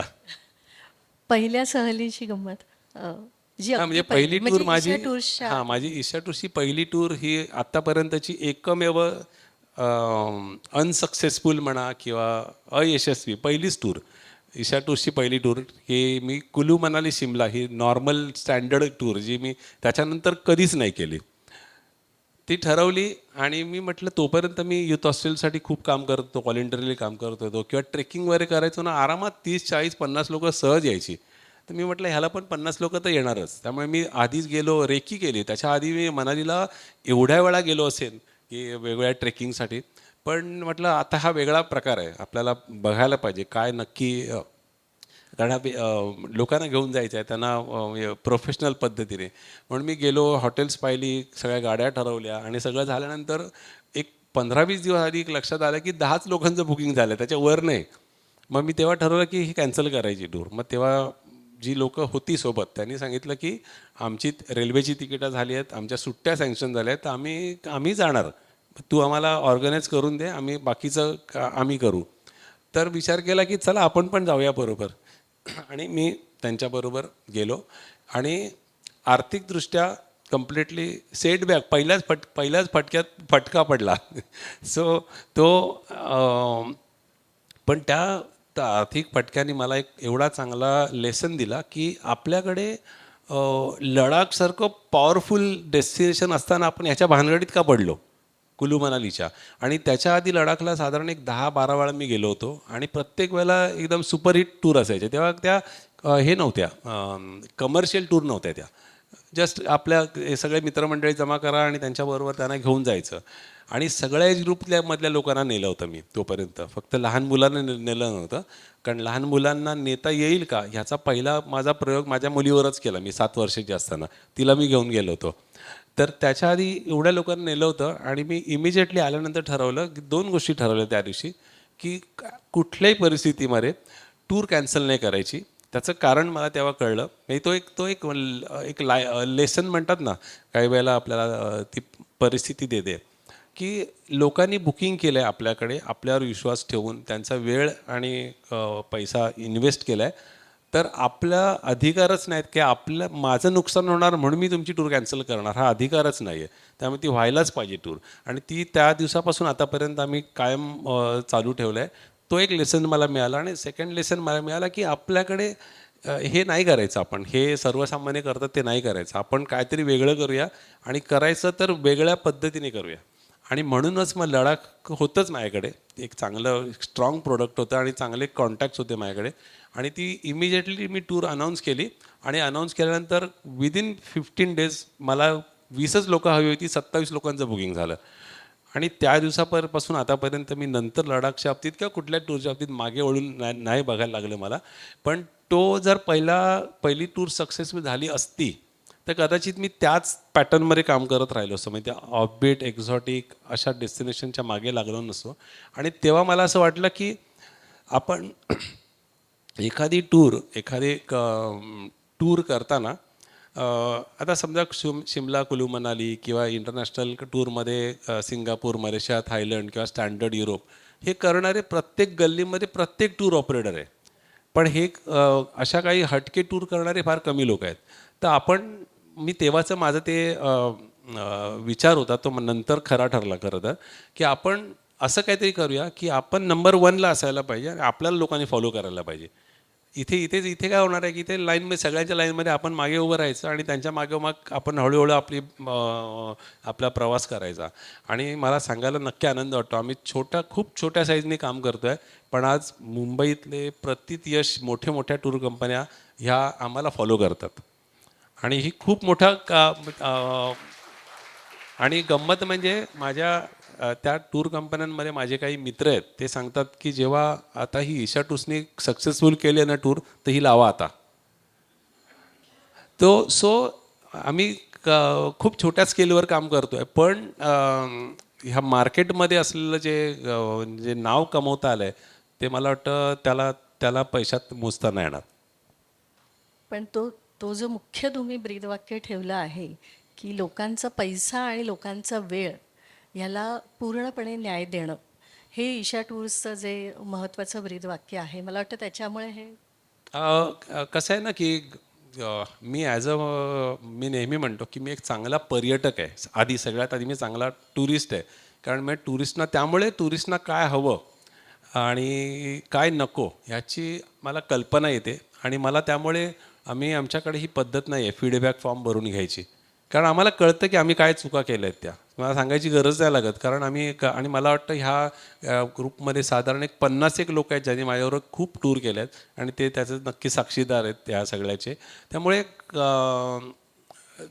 लोक आपल्याकडे वेळ आणि पैसा खर्च करून येतात, तर त्यांना 100% त्यांची मोबदला मिळाला पाहिजे याच्यासाठी म्हणजे मी आणि आमची टीम पूर्णपणे काम करते आणि आम्ही बऱ्यापैकी सक्सेसफुल आहोत असं म्हणायला हरकत नाही. म्हणजे टीम बिल्डिंग आणखीन डूज आणि डोंट्स या सगळ्या गोष्टी तुम्ही हां, म्हणजे मी शिकलो कसा हा प्रश्न म्हणजे जेव्हा हे करायचं ठरवलं तेव्हा मी गमतीचाच भाग आहे हा पण. खूप गोष्टी केल्या आहेत की ज्या प्रवाहाच्या विरुद्ध जाऊन केल्यात मी. 2006 मी टूर कशा ऑपरेट करायच्या याचं शिक्षण घेण्यासाठी तेव्हा काय कुठले कोर्सेस नव्हते. मी केसरी टूरबरोबर पहिली टूर केली मी टुरिस्ट म्हणून ईशा टूर सुरू केल्यानंतर. आणि मग मला लक्षात आलं की अरे हे खूप वेगळं आहे. हे काय म्हणजे हे काहीतरी वेगळंच काम करत आहे आणि आपण काहीतरी वेगळंच करतो आहे. आणि तेव्हा मला हे कळलं की काय करायचं आणि काय नाही करायचं. हे करतायत म्हणून मी ते करणार असं नाही. आम्ही त्याला आपल्या पद्धतीने त्याला ते मांडण्याचा प्रयत्न केला. आणि मग त्याच्यानंतर मी अनेक म्हणजे आराधना टूर्स किंवा अनुभव, सचिन ट्रॅव्हल्स पहिल्यानंतर मला महाराष्ट्रात ओळखायला लागले. म्हणून मग मी आपल्या मराठी टूर कंपन्यामध्ये लोक ओळखायला लागले. म्हणून मग मी बाहेरच्या टूर करायला सुरुवात केली. म्हणजे कॉक्स अँड किंग्स किंवा थॉमस कुक अशा ज्या टूर कंपन्या की ज्या SOTC ह्या भारतभरातल्या लोकांसाठी करतात त्यांच्यावर टूर केल्या. त्यामुळे बऱ्याच गोष्टी शिकता आल्या. आणि एक गोष्ट आम्हाला मी आवर्जून सांगेन की आमचे जे टूर मॅनेजर्स आहेत त्यांना आम्ही सलग 3 महिने 4 महिने 2 महिने असं कधीच कुठल्या टूरवर ठेवत नाही. त्याच्या मागचं मला कारण समजलं की तो माणूस असतो, जो टूर मॅनेजर हा माणूस असतो आणि त्याच्यामध्ये त्यालासुद्धा भावना असतात, त्याला फॅमिली असते, त्याला एक सोशल लाईफ असतं. त्यामुळे त्याला साधारण 2 किंवा 3 टूरनंतर तो परत यायला पाहिजे. 8 दिवस तो त्याच्या फॅमिलीवर राहील, जरा रिफ्रेश होईल आणि परत जाईल. पण हे करताना मला हे मी माझ्यावरून सांगतो. मी जेव्हा टूर करायचो सुरुवातीच्या काळामध्ये माझी मिसेस बसली इथे, अक्षरशः एका दिवसासाठी यायचो परत. एक दिवस यायचो, घरचं जेवण जेवायचो, माझ्या मुलीला भेटायचो आणि परत दुसऱ्या टूरला निघायचो. पण त्या एका दिवसात जी एनर्जी घेऊन परत जायचो ना, तो अनुभव माझा स्वतःचा होता. त्यामुळे मला लक्षात आलं की हे गरजेचं आहे, हे खूप गरजेचं आहे आपल्या टूर मॅनेजर्ससाठी सुद्धा. आणि त्यामुळे आम्ही ते कंटिन्यू ठेवलं ते. आणि कारण मी पाहिलेत काही टूर मॅनेजर मी ज्यांच्याबरोबर टूरवर गेलो ते मेकॅनिकली काम करत होते. त्यांच्यामधला माणूस पण संपलेलं होतं. ते फक्त काम करायचं आहे म्हणून ते काम करत होते. कारण की एखाद्या स्वित्झर्लंडमध्ये तुम्ही 6 महिने राहून करणार काय? तुम्हाला तुमच्या घरची आणि परत आठवण त्याच येणार. गोष्टी लोकांना हां, दाखवायच्या, त्याच परत त्याच तेच गोष्टी सांगायचं. दाखवायच्या आहेत, तेच खायचं आहे आणि तेच सगळं सुंदर आहे. पण ते शेवटी आपलं घर आणि आपलं सोशल लाईफ हे खूप महत्त्वाचं असतं. तर अशा बऱ्याचशा गोष्टी शिकलो आणि आमचे स्वतःचे डू आणि डोंट्स आम्ही स्वतः तयार केले. आणि त्यामुळे आम्ही नेहमी म्हणतो की आम्ही काहीच प्रवाहाच्या विरुद्ध जाऊन बऱ्याचशा गोष्टी आम्ही केल्या. तर मग त्याच्याचमध्ये तुमची एक अशी उत्कृष्ट टीम तयार झाली. हो. त्याचं उदाहरण आपल्या समोरच बसलेलं आहे, स्मिता. हो हो. कडे आणखीन एक वैशिष्ट्य ते पण आहे. ह्या गोष्टीसुद्धा खूप रेअरली झालेल्या असतील कदाचित ह्या आमच्या इंडस्ट्रीमध्ये. आमची स्मिता रेगे जी आता डायरेक्टर आहे ईशा टूर्सची, ही 2006 टुरिस्ट म्हणून आली आमच्याबरोबर. 2007 मी तिला विचारलं की आमच्याबरोबर जॉईन होणार का? ती जॉईन झाली. त्याच्यानंतर मग हळूहळू पुढच्या 4 किंवा 5 वर्षामध्ये तिने बऱ्याचशा गोष्टी शिकून घेतल्या आणि मग ती डायरेक्टर झाली. आज सगळा भार ती उचलते आहे. त्या व्यतिरिक्त इतर आमचे सगळे टीम मेंबर्स आहेत ते सुद्धा असेच आहेत की माझ्या मित्राची एक मिसेस गीतांजली माने, ती काही घरीच होती तेव्हा त्यावेळेला आणि तिला विचारलं की जॉईन होणार का? ती जॉईन झाली. त्यानंतर तिने हळूहळू एक एक एक एक करून शिकले. आज जवळजवळ इंटरनॅशनल 5-6 टूर ती हँडल करते आणि डोमेस्टिक सगळ्याच हँडल करते आणि खूप मल्टिपल गोष्टी करते. अनिला नाईक म्हणून आमची जी आहे ती तर इंटेरियर डेकोरेटर, तिचा नवरा आमच्यावर टुरिस्ट म्हणून आला आणि तिला हे खूप छान वाटलं, त्यामुळे तिने तिचं काम सोडून दिलं आणि ती आम्हाला जॉईन झाली. सो आमच्याकडे एकमेव क्रायटेरिया आहे की तुम्ही पॅशनेट असायला हवं, ट्रॅव्हलिंगच्या बाबतीत पॅशनेट असायला हवं आणि जे पॅशनेट असाल तर तुम्ही चांगला रिझल्ट देऊ शकताच, गॅरंटेड देऊ शकता. हे तुम्ही फक्त किती चांगले मोठे डिग्री आणि मास्टर्स केलेलं असेल. आणि गंमत म्हणजे ह्याच्यातल्या कुणालाही जरी मी एखाद्या ठिकाणी आम्ही बोलवलं फॅकल्टी म्हणून, तर हे त्या शिकलेल्या फॅकल्टीपेक्षा जास्त चांगलं काम करू शकतात एवढं मला खात्री आहे. वा वा. आणखीन एक विशेष गोष्ट आहे त्याच्यामध्ये आमचे एक आता रघुवीर वैद्य बसले आहेत, याच्यामध्ये BMC मध्ये खूप मोठ्या पोस्टवरून आत्ता रिटायर्ड झाले. पण ह्यांच्यासारखे असे जवळजवळ 20 एक लोक आहेत की जे ॲज अ टूर मॅनेजर म्हणून फक्त प्रेमाखातर काम करतात. वर्षातून 1-2च टूर करतात, पण हे प्रेमाखातर काम करतात ॲज अ टूर मॅनेजर. त्याच्यामध्ये डॉक्टर्स आहेत, काही कंपन्यांचे डायरेक्टर्स आहेत, स्वतःच्या बिझनेस असलेले लोक आहेत आणि वेगवेगळ्या क्षेत्रामध्ये त्यांचे नामांकित लोक आहेत. पण ही लोक फक्त प्रेमाखातर काम करतात आणि ते सुद्धा सगळे टुरिस्ट म्हणून आलेले लोक आहेत. हे सगळे टुरिस्ट आले आणि मग जोडले गेले आणि ते ही माणसं जोडण्याची आम्ही म्हणतो ही फॅक्टरी तयार झाली आहे आणि ती त्यातूनच हे सगळं झालं. आणि त्यांच्याकडून मिळणारा जो रिझल्ट आहे, कारण जेव्हा टूर मॅनेजरवरून पाठवतो, जे आमचे अजून एक मित्र आहेत बोरिवलीचे सचिन शेट्टे, जेव्हा आम्ही सांगितलं लोकांना की हा खूप मोठा वकील आहे माणूस आणि वकील म्हणजे नारायण राणेंचं कामं वगैरे बघणारा, तर ते म्हणाले तुम्ही एवढ्या मोठ्या माणसाला टूर मॅनेजर म्हणून पाठवलं. तर ते म्हणाले की नाही मी इथे टूर मॅनेजरच आहे, मी तुमचं काम करणार सगळ्यांचं. तर मला मुळात सांगण्याचा हेतू असा आहे की माणसं जोडली गेली ह्या सगळ्या याच्यामध्ये आणि त्यातून आज एक खूप छान, छोटं का होईना पण एक छान कुटुंब तयार झालंय. ह्या व्यतिरिक्त पण माणसं खऱ्या अर्थाने जोडली तुमच्या ह्याच्यामध्ये लग्न बरीच. लग्न हा ईशा टूर्सच्या अजून एक विशेष हे आहे. आतापर्यंत 21 वर्ष झाली ईशा टूर्सला आणि 21 वर्षामध्ये 21 लग्न जमली ऑन टूर. म्हणजे लोक तरुणी आल्या, ओळखी झाल्या, मैत्री झाली आणि मग लग्न झाली, अशा 21 लग्न झाली. सो ते खूप मोठी अचिव्हमेंट आहे आमच्यासाठी. या सगळ्या प्रवासात जोडलेल्या माणसांमधलं अजून एक नाव म्हणजे नरेंद्र प्रभू.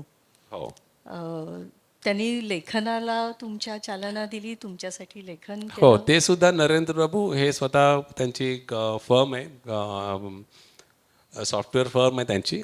ते माझ्यावर 2007 मध्ये लडाखला आले आणि त्यांच्याशी गप्पा मारता मारता म्हटलं की माझं असं एक पुस्तक लिहायचा विचार आहे, पण ते काय पूर्ण होत नाही आहे. तर ते म्हणाले मी प्रयत्न करू का, कारण त्याच्या आधी त्यांनी कधी लिहिलेलं नव्हतं. सो मी म्हटलं करा की प्रयत्न करायला काय प्रॉब्लेम. मी माझ्याकडे लिखाण केलेलं होतं, कात्रणं होती आणि त्याच्या आधी आमच्या ट्रेकिंगमधलाच एक मित्र सुनील राज, त्याच्या जिद्द मासिकात माझा एक लेख छापून आला होता याच विषयावरचा. आज जे सुनील आला नाही ना, नाही हां नाही. सो त्यामुळे तो एक मला लिखाणाचा तसा हे अनुभव होता. पण त्याच्या आधी मी थोडंसं मागे जाईन की शाळेमध्ये ॲव्हरेजपेक्षा खालचा जर असेल तर ढच म्हणतात ॲक्च्युली, त्या कॅटेगरीमधला मी होतो शाळेमध्ये. आणि गंमत म्हणजे त्या शाळेच्या 50व्या वर्धापन दिना दिवशी मला आदर्श विद्यार्थी म्हणून पुरस्कार मिळाला. सो तो गंमतच आहे ती. सो हो.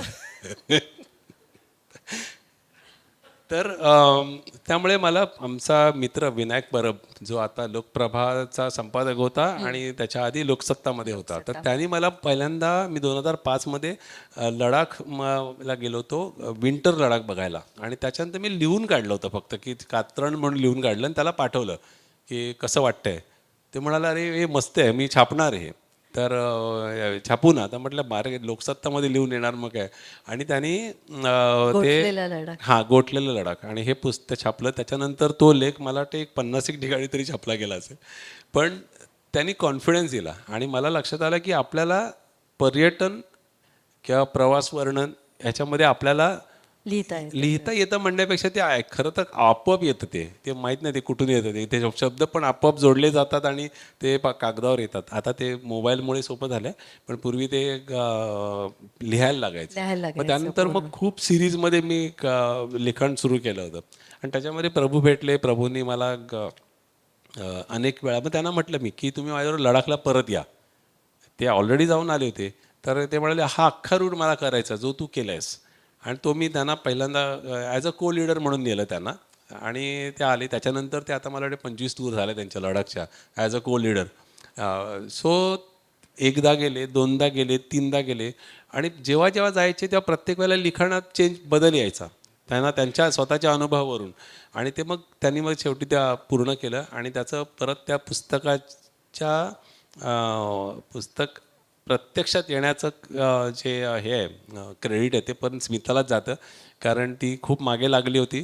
त्यामुळे मागे लागून माझ्या आणि प्रभूंच्या दोघांचे मागे लागून लागून चाबूक न दिसणारा चाबूक घेऊन त्यामुळे सतत एवढा पाठपुरा न होऊन कंटाळा जाऊ दे ना ती म्हणते म्हणून तरी करूया आपण असं करून ते पुस्तक तयार झालं. आणि म्हणजे मी एवढा खुश होतो ना त्या पुस्तकाचे पूर्व प्रकाशन जे असतं ना ते मी लडाखमध्ये ओमर अब्दुल्ला जेव्हा CM होते त्या CM असताना त्या पुस्तकाचं प्रकाशन झालं आणि त्याच्यातच खुश होतो मी. बस झालं कशाला लोकांनी वाचायला पाहिजे एवढं ह्याच्या हस्ते झालं ना. आणि गंमत म्हणजे त्या पुस्तकाचा पहिला वाचक आहे. त्या पुस्तकाचा पहिला वाचकसुद्धा खूप युनिक आहे. ते पुस्तक प्रकाशित झालं आणि त्याच्यानंतर मला दुसऱ्या दिवशी सकाळी लेफ्टनंट जनरल ऑफिसमधून त्यांच्या ऑफिसमधून मला फोन आला त्यांच्या ADCचा की साहेबांनी तुम्ही जर लेहमध्ये असाल तर तुम्हाला बोलवलं आहे. तर मला कळलं ना की आपण असं काय केलं की डायरेक्ट लेफ्टनंट जनरलच्या ऑफिसमधून मला फोन आला आहे. मला कळलंच नाही म्हणजे संदर्भच नाही लागला. मी तिथे गेलो त्यांना भेटल्यानंतर ते म्हणाले की मी तुझं पुस्तक वाचलं. तर मला तो पण प्रश्न कळला ना की ह्याने पुस्तक कसं वाचलं, कारण ओमर अब्दुल्लानी मराठीच असल्यामुळे ते पुस्तक त्यांच्या शेजारीच बसलेले होते त्यावेळेला. ते CM होते. त्याच्यानंतर टुरिझम मिनिस्टर रेक्झिन झोरा साहेब होते आणि अजून ते हिल काउन्सिलचे चेअरमन आणि त्यांच्या चौथे जे होते ते रवी दास्तानी होते. ते मराठी म्हणून त्यांना पुस्तक दिलं. त्यांनी घरी येऊन वाचलं.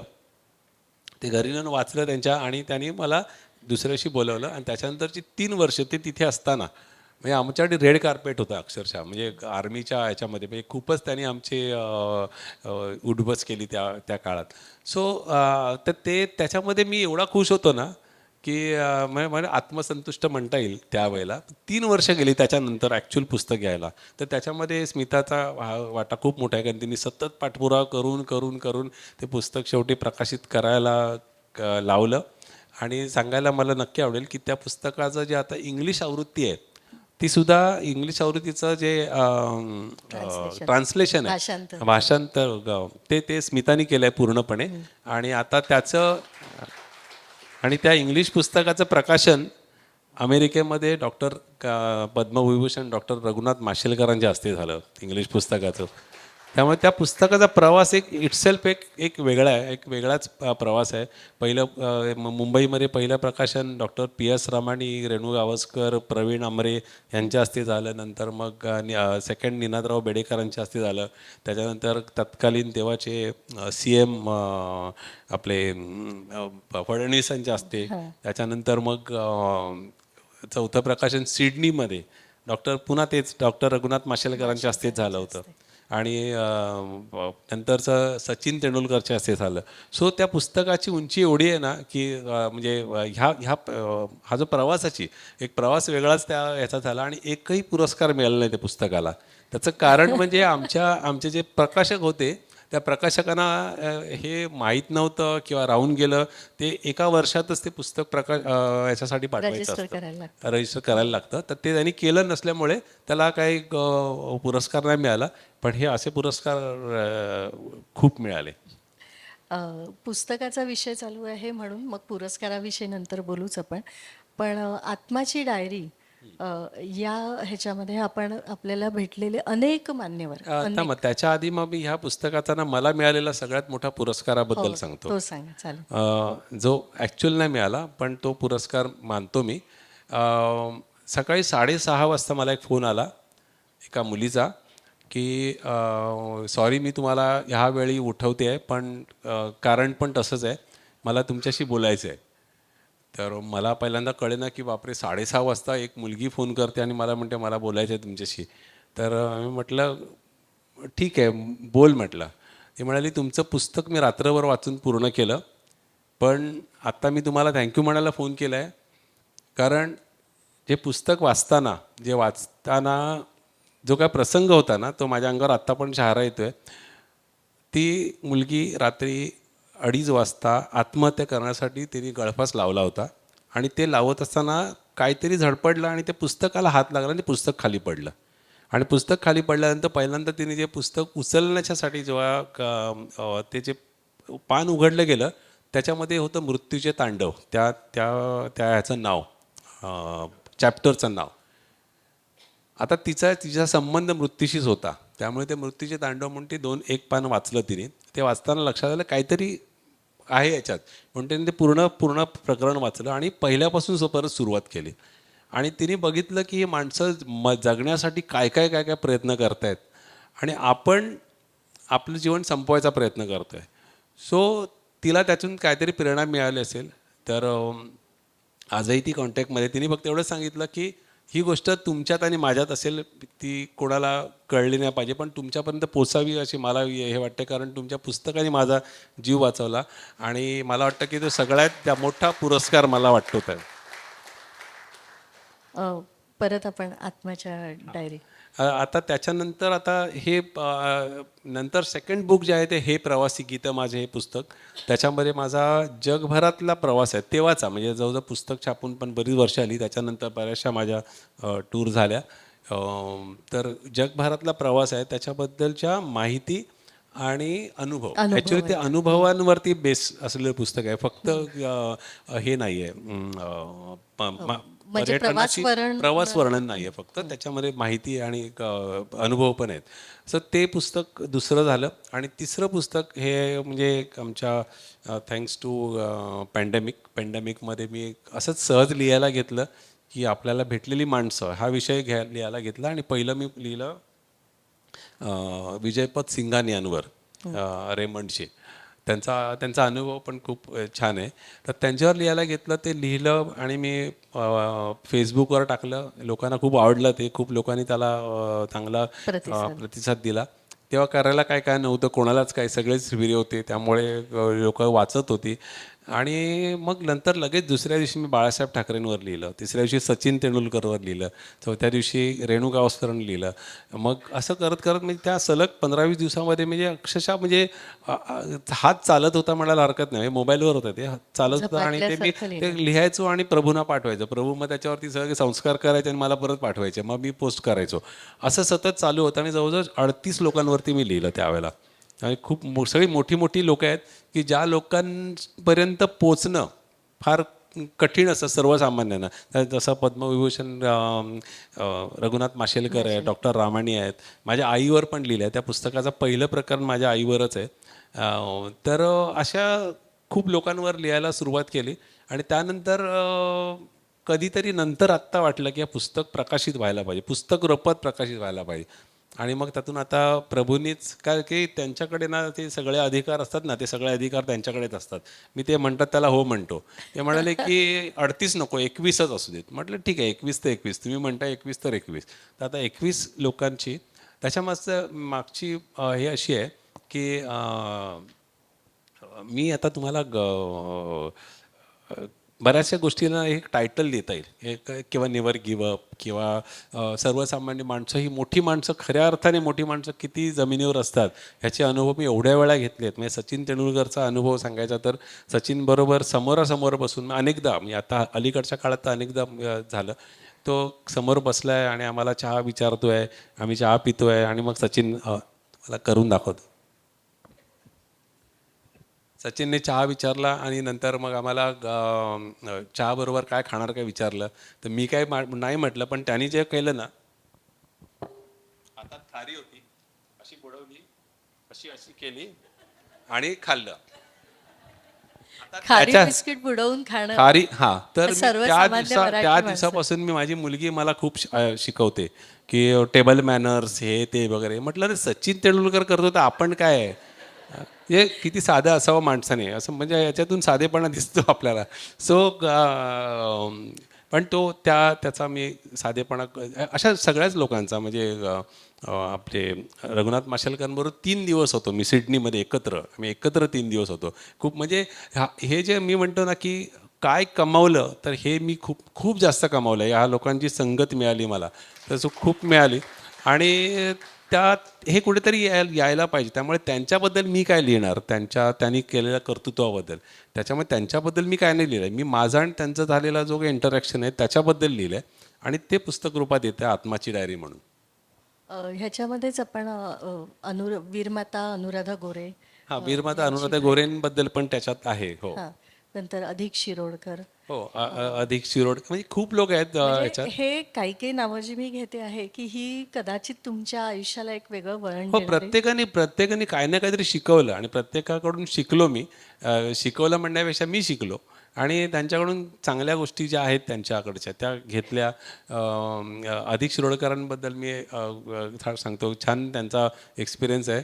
खूप मोठा माणूस, खूप लोकांनी नाव ऐकलं असेल अधिक शिरोडकर ॲज अ लॉयर म्हणून. तर त्यांच्याकडे मी गेलो होतो एका एक्झिबिशनच्या हे घेऊन, इन्व्हिटेशन घेऊन. आणि तेव्हा मी त्यांना त्यांच्या पीएने सांगितलं की साहेबांचे क्लायंट बसले आहेत पण तुम्ही पटकन जाऊन ते द्या आणि या म्हणून. तर मी गेलो आतमध्ये. फोटोग्राफीचा विषय होता, त्यामुळे मला बसवलं आणि विचारलं कसले फोटो आहेत वगैरे वगैरे विचारलं. एक 5 मिनटं झाली, 10 मिनटं झाली. मी म्हटलं सर बाहेर तुमच्या पीएने सांगितलं की तो माणूस बसले आहेत ना, ते तुमचे क्लायंट आहेत, तर तू लगेच देऊन ये. तर तो म्हणाले तुला प्रॉब्लेम आहे का? तर म्हटलं नाही मला काय नाही प्रॉब्लेम सर. तर तो बसेल, मी 3 दिवस बसवलं तरी बसेल. तू आता आपण गप्पा मारूया. आणि अक्षरशः 3.5 तास त्यांच्यावर होतो तिथे त्या रूममध्ये. सो एवढी ती कनेक्ट झाले ना, ती फोटोग्राफी हा विषय आणि पर्यटन ऑब्विसली. आपल्या विभा सामोणकरनी त्यांच्यावर खूप काम केलं आहे, त्यामुळे त्याला माहिती आहेत की ते खूपच धमाल व्यक्तिमत्व होते. मी त्यांना विचारलं सर तुम्ही कुठे राहता? तर ते म्हणाले कुठेतरी गायवाडीत कुठेतरी राहतो आणि काही दिवसांनी आता मी चंदनवाडीमध्ये शिफ्ट होणार आहे. तर मी म्हटलं अरे वा छान छान. तर मला कळलं नाही चंदनवाडी काय म्हणायचं आहे. तर मला तुला कळलेलं दिसत नाही वाटतं चंदनवाडी काय ते. सो आणि मला तर त्यांनी एवढ्या वेळा मला त्रास दिला आहे, म्हणजे असा फोन करून की अरे माझ्या एका मित्राचं एक्झिबिशन आहे, तर जमलं तर ये याला पु ल देशपांडे कला अकॅडमीमध्ये. तर मी त्याच्यासाठी त्यांना फोन केलेला असतो आणि तेव्हा मला सांगतात की एका एक्झिबिशन आहे. तर मी घाबरलो, 2 वेळा झालं असं. मी घाबरलो, म्हटलं BMCने काय गडबड केली की काय, कुठल्या तरी दुसऱ्याच्या नावावर केलं. त्यांना खूप चांगले फोटो एक्झिबिशन आहे, तू नक्की आहे, आपण भेटू तिथे. तर सर म्हटलं, मी घाबरत म्हटलं की सर म्हटलं माझं पण आहे हो, तुम्ही कोणाबद्दल बोलताय? अरे तू ये तर खरं. नंतर त्यांच्या लक्षात आलं की बहुतेक घाबरलाय. नाही मी तुझ्याबद्दलच बोलतोय, तुझं एक्झिबिशनला मी येणार आहे. मी आमंत्रण देण्याच्या आधी त्यांनी ठरवलं होतं की येणार आहे म्हणून. सो अशी खूप लोक भेटली. अजून मला त्यातला अनुभव सिंघानिया यांचा अनुभव मला सांगायला आवडेल. सिंघानिया त्यावेळेला शेरीफ होते आणि मी त्यांना एक्झिबिशनला मी फोटोग्राफर आणि फोटोग्राफी एक्झिबिशन्स खूप केली, 2500वर एक्झिबिशन्स केली. तेव्हा सोलो एक्झिबिशन करण्याची ऐपत नव्हती, आर्थिक कुवत नव्हती. त्यामुळे एक 10-12 लोकांना जमा करायचो आणि त्यांचे फोटो एकत्र करून त्याचं मग एक्झिबिशन करायचो. आणि मग तेव्हा कुठल्या ना कुठल्या समाजातल्या अशा माणसांना बोलवायचो की जे काहीतरी वेगळं काम करतात. तर त्याच्यामध्ये त्यांनी नुकतंच हॉट एअर बलूनमधून वर्ल्ड रेकॉर्ड केला होता आणि तेव्हा ते शेरीफ होते म्हणून तिथे गेलो नव्हतो मी. तर मी त्यांना म्हटलं ह्या वेळेला की ह्यांना आपण बोलवायचं. आणि त्याच्या आधी पण असे खूप प्रयोग केले होते आणि म्हणजे पिच्छा पुरवला होता की तुम्ही ती आणि आली प्रत्येकाला ज्या माणसाचं नाव ठरवलं त्या माणसाला खूप त्रास झाला मला, पण त्या माणसांना बोलवलं मी, ह्याला आली. आणि त्यांना मी सांगितलं, जवळजवळ 10-12 वेळा मी त्यांच्या निर्लॉनच्या ऑफिसमध्ये गेलो, पण मला काही पोचू नाही शकलो तिथपर्यंत. आणि प्रत्येक वेळेला मला काहीतरी कारणं देऊन ते बाहेर काढायचे. मग एक दिवशी मला कळलं की ही गाडी त्यांची आहे. त्यांचीच आहे. मी गाडीच्या समोर जाऊन उभा राहिलो आणि हात असे केल्याने उभा राहिलो. म्हटलं आणि हात दाखवला. त्यांनी थांबवली गाडी आणि त्यांनी विचारलं, ते आले लगेच मागे, त्यांची जी बॉडीगार्ड होती ते. तर मी सर म्हटलं 1च मिनिट, फक्त 1 मिनिट द्या. आणि मग सांगितलं त्यांना की मी एवढ्या वेळा मी आलो आहे, तुम्हाला तुमची भेट घेऊ देत नाहीत ही लोकं. तर कशासाठी आलं आहे? म्हटलं मला असं असं एक्झिबिशनचं हे द्यायचं आहे, तर मला माझं फक्त ऐकून घ्या. तर एक काम करा म्हणे, तुला वेळ आहे का? तर म्हटलं भरपूर आहे वेळ. तर तू माझ्या शेरीफ ऑफिसमध्ये ये. आणि त्यांनी मला पत्ता दिला. शेरीफ ऑफिसमध्ये गेलो, त्यांच्याशी छान गप्पा मारल्या. तिथे पण समस्त तासभर फोटोग्राफीवरती डिस्कशन, त्यांनी फोटोग्राफी केलेली होती. आणि तेव्हा तो जो हे असतो ना, तुमच्यामधला एक दुवा असतो, वेगळा दुवा. त्या दुवा असतो तेव्हा तुमच्यामधले जे अंतर आहे ते अंतर ऑटोमॅटिकली कमी कट होतं. की तुम्ही एवढा मोठा माणूस हे राहत नाही, मग तुम्ही एकत्र फक्त फोटोग्राफी हा विषय येतो. सो त्यानंतर त्यांना त्या कार्यक्रमाचा दिवस आला. त्या दिवशी संध्याकाळी मला 4च्या आसपास त्यांच्या PAचा फोन आला की साहेब काय बहुतेक येऊ नाही शकणार, कारण आज सकाळी मुंबई, अहमदाबाद, दिल्ली करून आत्ता इथे आम्ही परत येतो आहे आणि आत्ता आम्ही पोचतो आहे 4:15 4:30 वाजलेत आणि आता 5 वाजताचे तुमच्या एक्झिबिशनच्या ओपनिंगला नाही येऊ शकत. तर म्हटलं मी 1 मिनिट फक्त सरांशी बोलू शकतो का? तर मी म्हटलं सर, म्हटलं तुमच्यासाठी आम्ही किती वाजेपर्यंत थांबायला तयार आहोत, तर तुम्ही प्लीज या. तर ते म्हणाले अरे मीरा मॅडम आहे ना, मीरा बोरवणकर, तेव्हा त्या पण येणार होत्या, त्यांना पण मी इन्व्हाइट केलं होतं. सो मग मी कशाला पाहिजे? म्हटलं नाही सर, तुम्ही पाहिजेच. म्हटलं तुम्ही हवं तर उद्या या, उद्या ओपनिंग करू, काय हरकत नाही. तर माझा हट्ट बघून ना ते म्हणाले चलो ठीक आहे देखते. आणि मला 5 मिनिटात PAचा फोन आला की आम्ही पोचतोय म्हणून. आणि 5ला 5 मिनटं असताना मला फोन आला की आम्ही उतरलो आहे, बाहेर या. तर हेलिकॉप्टर घेऊन आले. आता ठाण्यामध्ये हेलिकॉप्टर आलं की सिंघाने आले, हा एकदम नॉर्मल हे होता. पण तेव्हा तिथे ते शेरीफ होते, सगळं ठीक आहे, पण तरी पण त्यांनी ते एफर्ट्स घेतले की माझा सततचा पाठी जे पडलो होतो, हट्ट हट्टापायी. पुरवला आणि तुमचा. त्याच्यानंतर म्हणाले की मैं बहुत थका हूँ, मुझे जस्ट 10-15 मिनट से ज़्यादा टाइम चालू सर शाहरुख हसन. प्रिया ना. या. सो आणि ते त्यावेळेला रात्री 9 वाजता, म्हणजे NCPAच्या इतिहासात 9 वाजेपर्यंत गॅलरी कधी उघडी उघडी नव्हती. नव्हती. पण शेरीफ होते आणि NCPAचे ते पण तिथे होते, त्यामुळे मग त्यांनी 9 वाजेपर्यंत आम्हाला अलाव केलं. तर 7 वाजता बंद करतात ते लोक. आणि त्यानंतर त्यांनी मला एक कार्ड दिलं, ते आजही माझ्याकडे ठेवलेलं आहे, no need to take appointment म्हणून. पण अनफॉर्च्युनेटली फॉर्च्युनेटली मी कधीच गेलो नाही परत. म्हटलं माझं काम झालं, आता परत त्यांना जाऊन भेटून काय मी करणार आहे. पण तर अशा लोकांबरोबर ज्या सततच्या हे झालं ना, ह्या सगळ्या प्रवासामध्ये ही लोकं भेटत गेली. तर प्रत्येक वळणावर अशी काही लोकं भेटत गेली आणि त्यांच्याकडून बरंच शिकायला मिळालं. बरं. आता थोडंसं पुरस्कारांविषयी आपण बोलूया, कारण एवढ्या सगळ्या गोष्टी, म्हणजे आत्तापर्यंत तुम्हाला आत्माराम परब हे फक्त एक सहल संयोजक हा एकच पैलू माहिती होता आणि आता त्याच्यामध्ये कित्येक पैलू त्यांचे आता तुमच्यासमोर आले आहेत. तर त्याच्यानंतर आता एक अगदी महत्त्वाचं की इतकं पैलू असलेला माणूस ह्याला कुठलाच पुरस्कार मिळाला नाही असं होणं शक्य नाही आहे. तर त्यांना मिळालेल्या पुरस्कारांविषयी आपण थोडंसं जाणून घेऊ त्यांच्याकडून. तर मला वाटतं त्याच ह्याच्या संदर्भात मग आपण आपल्या दलाई लामांच्या भेटीचं मुळात रेणू गावस्कर पुन्हा तिथे येतात. मला प्रत्येक गोष्ट करताना त्याला सामाजिक जोड कशी देता येईल हे त्यांनी शिकवलं मला. आणि त्यामुळे कुठल्या ना कुठल्या कार्यक्रमामध्ये काहीतरी सामाजिक त्याला जोड कशी येईल हे पाहिलं. त्यामुळे लडाखमध्ये जेव्हा टूर सुरू केल्या त्यानंतर पहिल्यांदा आम्ही, आता त्याला 18 वर्ष झाली, लडाखमधला रक्षाबंधन, इंडियन आर्मीबरोबर होणारा रक्षाबंधन किंवा 15 ऑगस्टचा कार्यक्रम किंवा 26 जुलैचा कारगिल विजय दिवस, हे उपक्रम आम्ही राबवायला सुरुवात केली.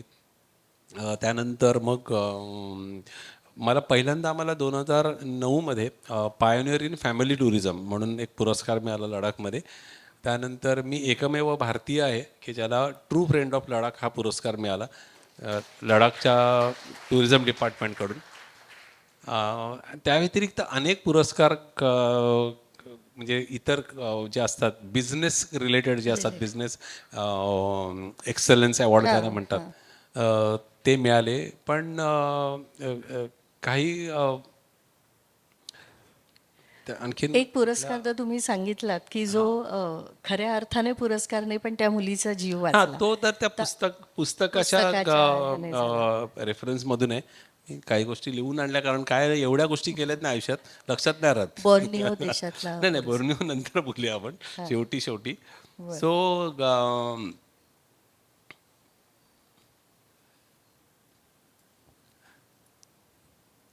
हा तर त्या पुरस्कार हे त्या कामाबरोबर ते येतच जातात.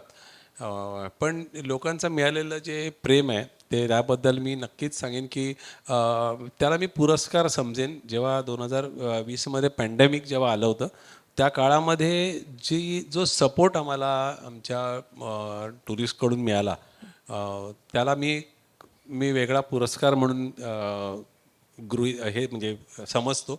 कारण समोरून लोकांनी एक मदत विचारली, आर्थिक मदत. आर्थिक मदत, आणि काही लोकांनी केली सुद्धा.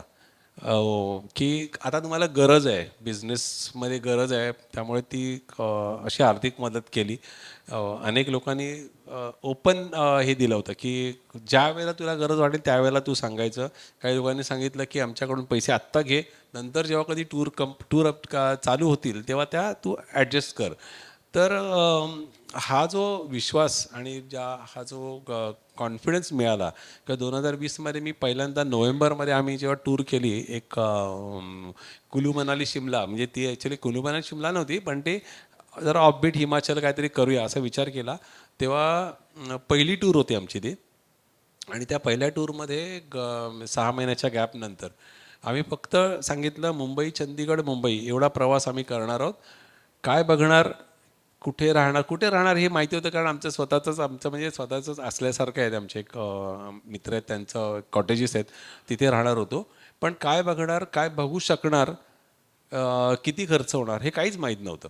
मी फक्त आम्ही चाललो आहे, तुम्ही येणार का असं मी एक मेसेज टाकला 25 लोकांना आणि त्यातल्या 18 लोकांनी कन्फर्म केलं.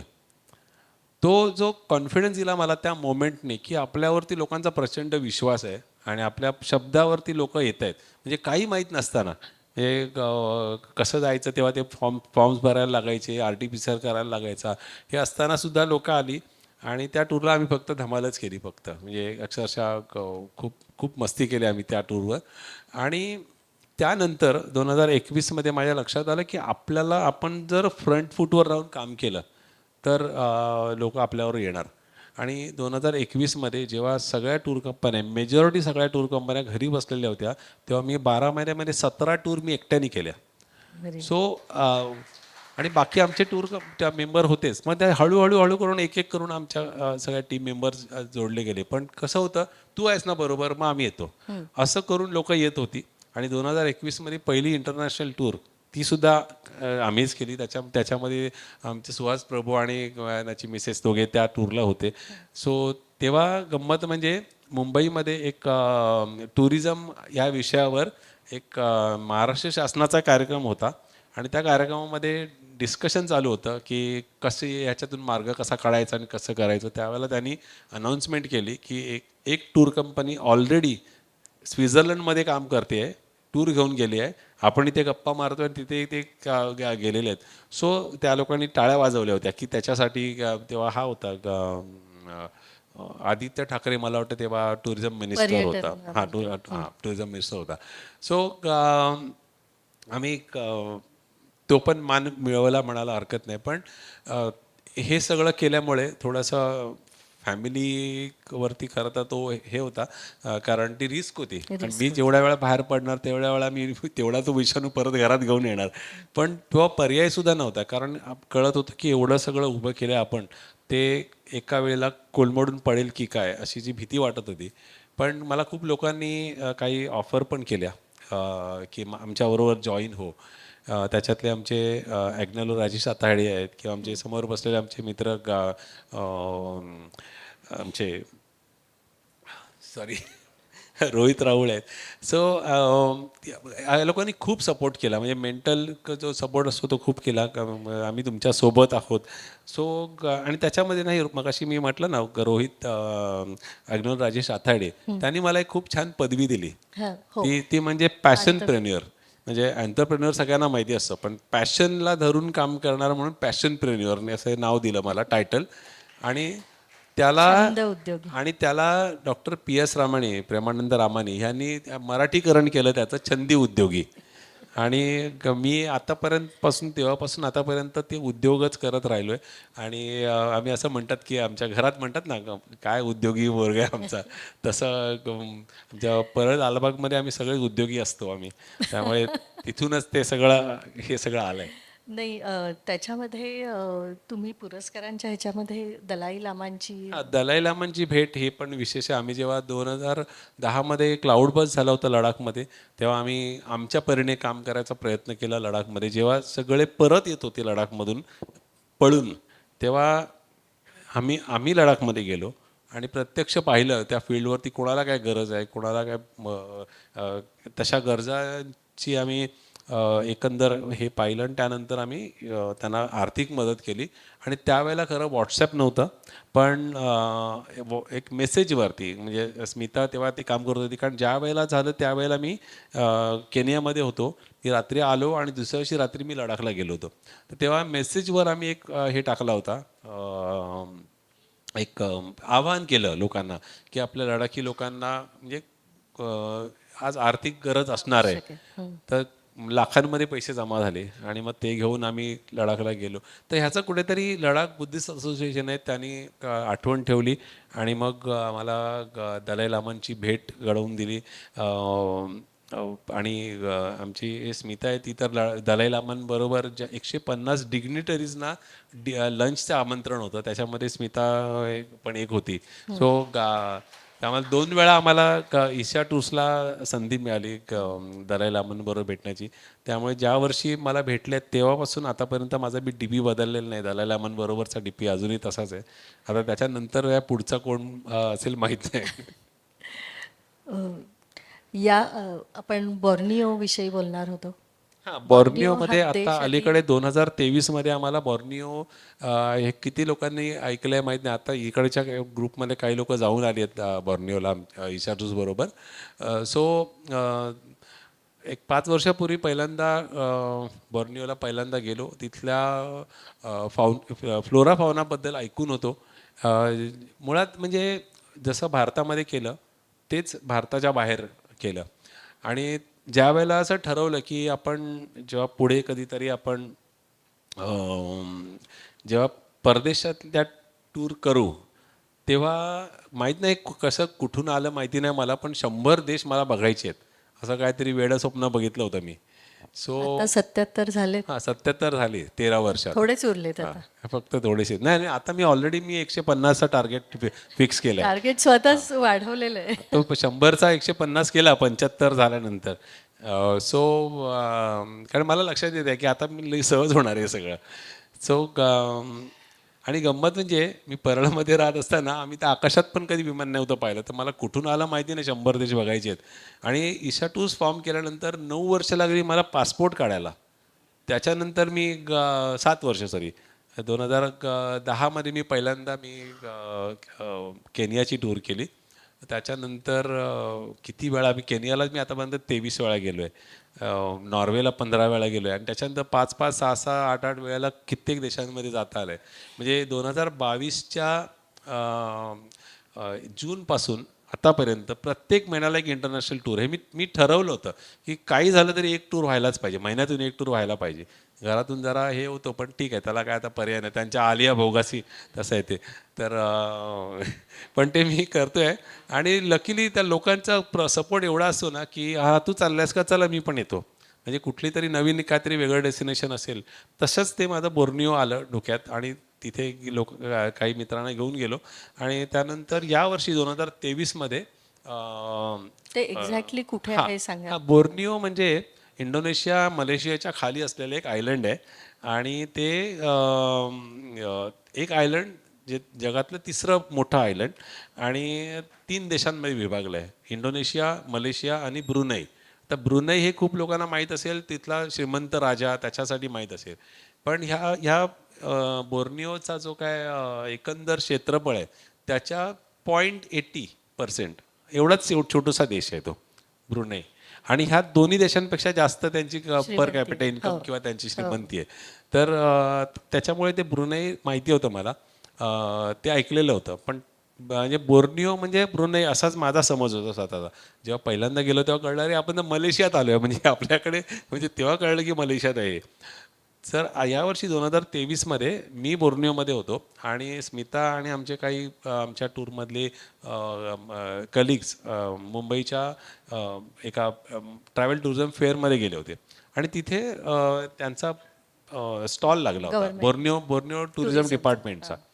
आणि तेव्हा त्यांनी सांगितलं की आमची ऑलरेडी एक टूर तिथे आहे. तर त्यांच्यासाठी ते नवल होतं की आम्ही आत्ता भारतामध्ये पहिल्यांदा आलो आहे प्रमोट करायला आणि तुम्ही म्हणताय की आमची ऑलरेडी टूर आहे.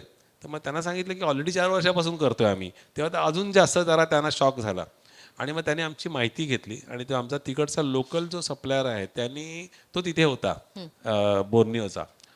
त्याच्याशी बोलल्यानंतर त्यांना कळलं की हे खरोखर खरं सांगतायत आणि मग त्याने आमच्याकडून एक प्रॉपर एक हे मागून घेतलं, माहिती मागून घेतली, डेटा मागवला की काय काय केलं तुम्ही, किती वर्ष आणि कशासाठी येत आहे, तुम्हाला काय चांगलं वाटलं वगैरे. आणि मग त्यानंतर विदिन 15 डेज आम्हाला मेल आला की तुमचा आम्ही सत्कार करायचं ठरवलं आहे आणि बोर्निओमध्ये एक सत्कार आणि त्याचं मला एक सर्टिफिकेट दिलं. ते सर्टिफिकेट असं होतं की इंडियन टुरिझम मार्केटमधला पायोनियर म्हणून आम्हाला सत्कार केला आमचा. सो हे तर अशा अनेक गोष्टी जगात आहेत. जग एवढं मोठं आहे ना की एका आयुष्यात संपणार नाही कधीच.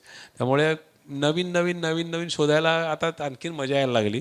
म्हणजे माझा आता स्वतःचा तो एक हे झालं एक ट्रिगर पॉईंट असतो ना की आपल्याला काय आवडतं की हे नवीन देश शोधायचे ते तिथेच आहेत. नवीन देश नवीन नाही आहेत, आपल्यासाठी नवीन आहेत.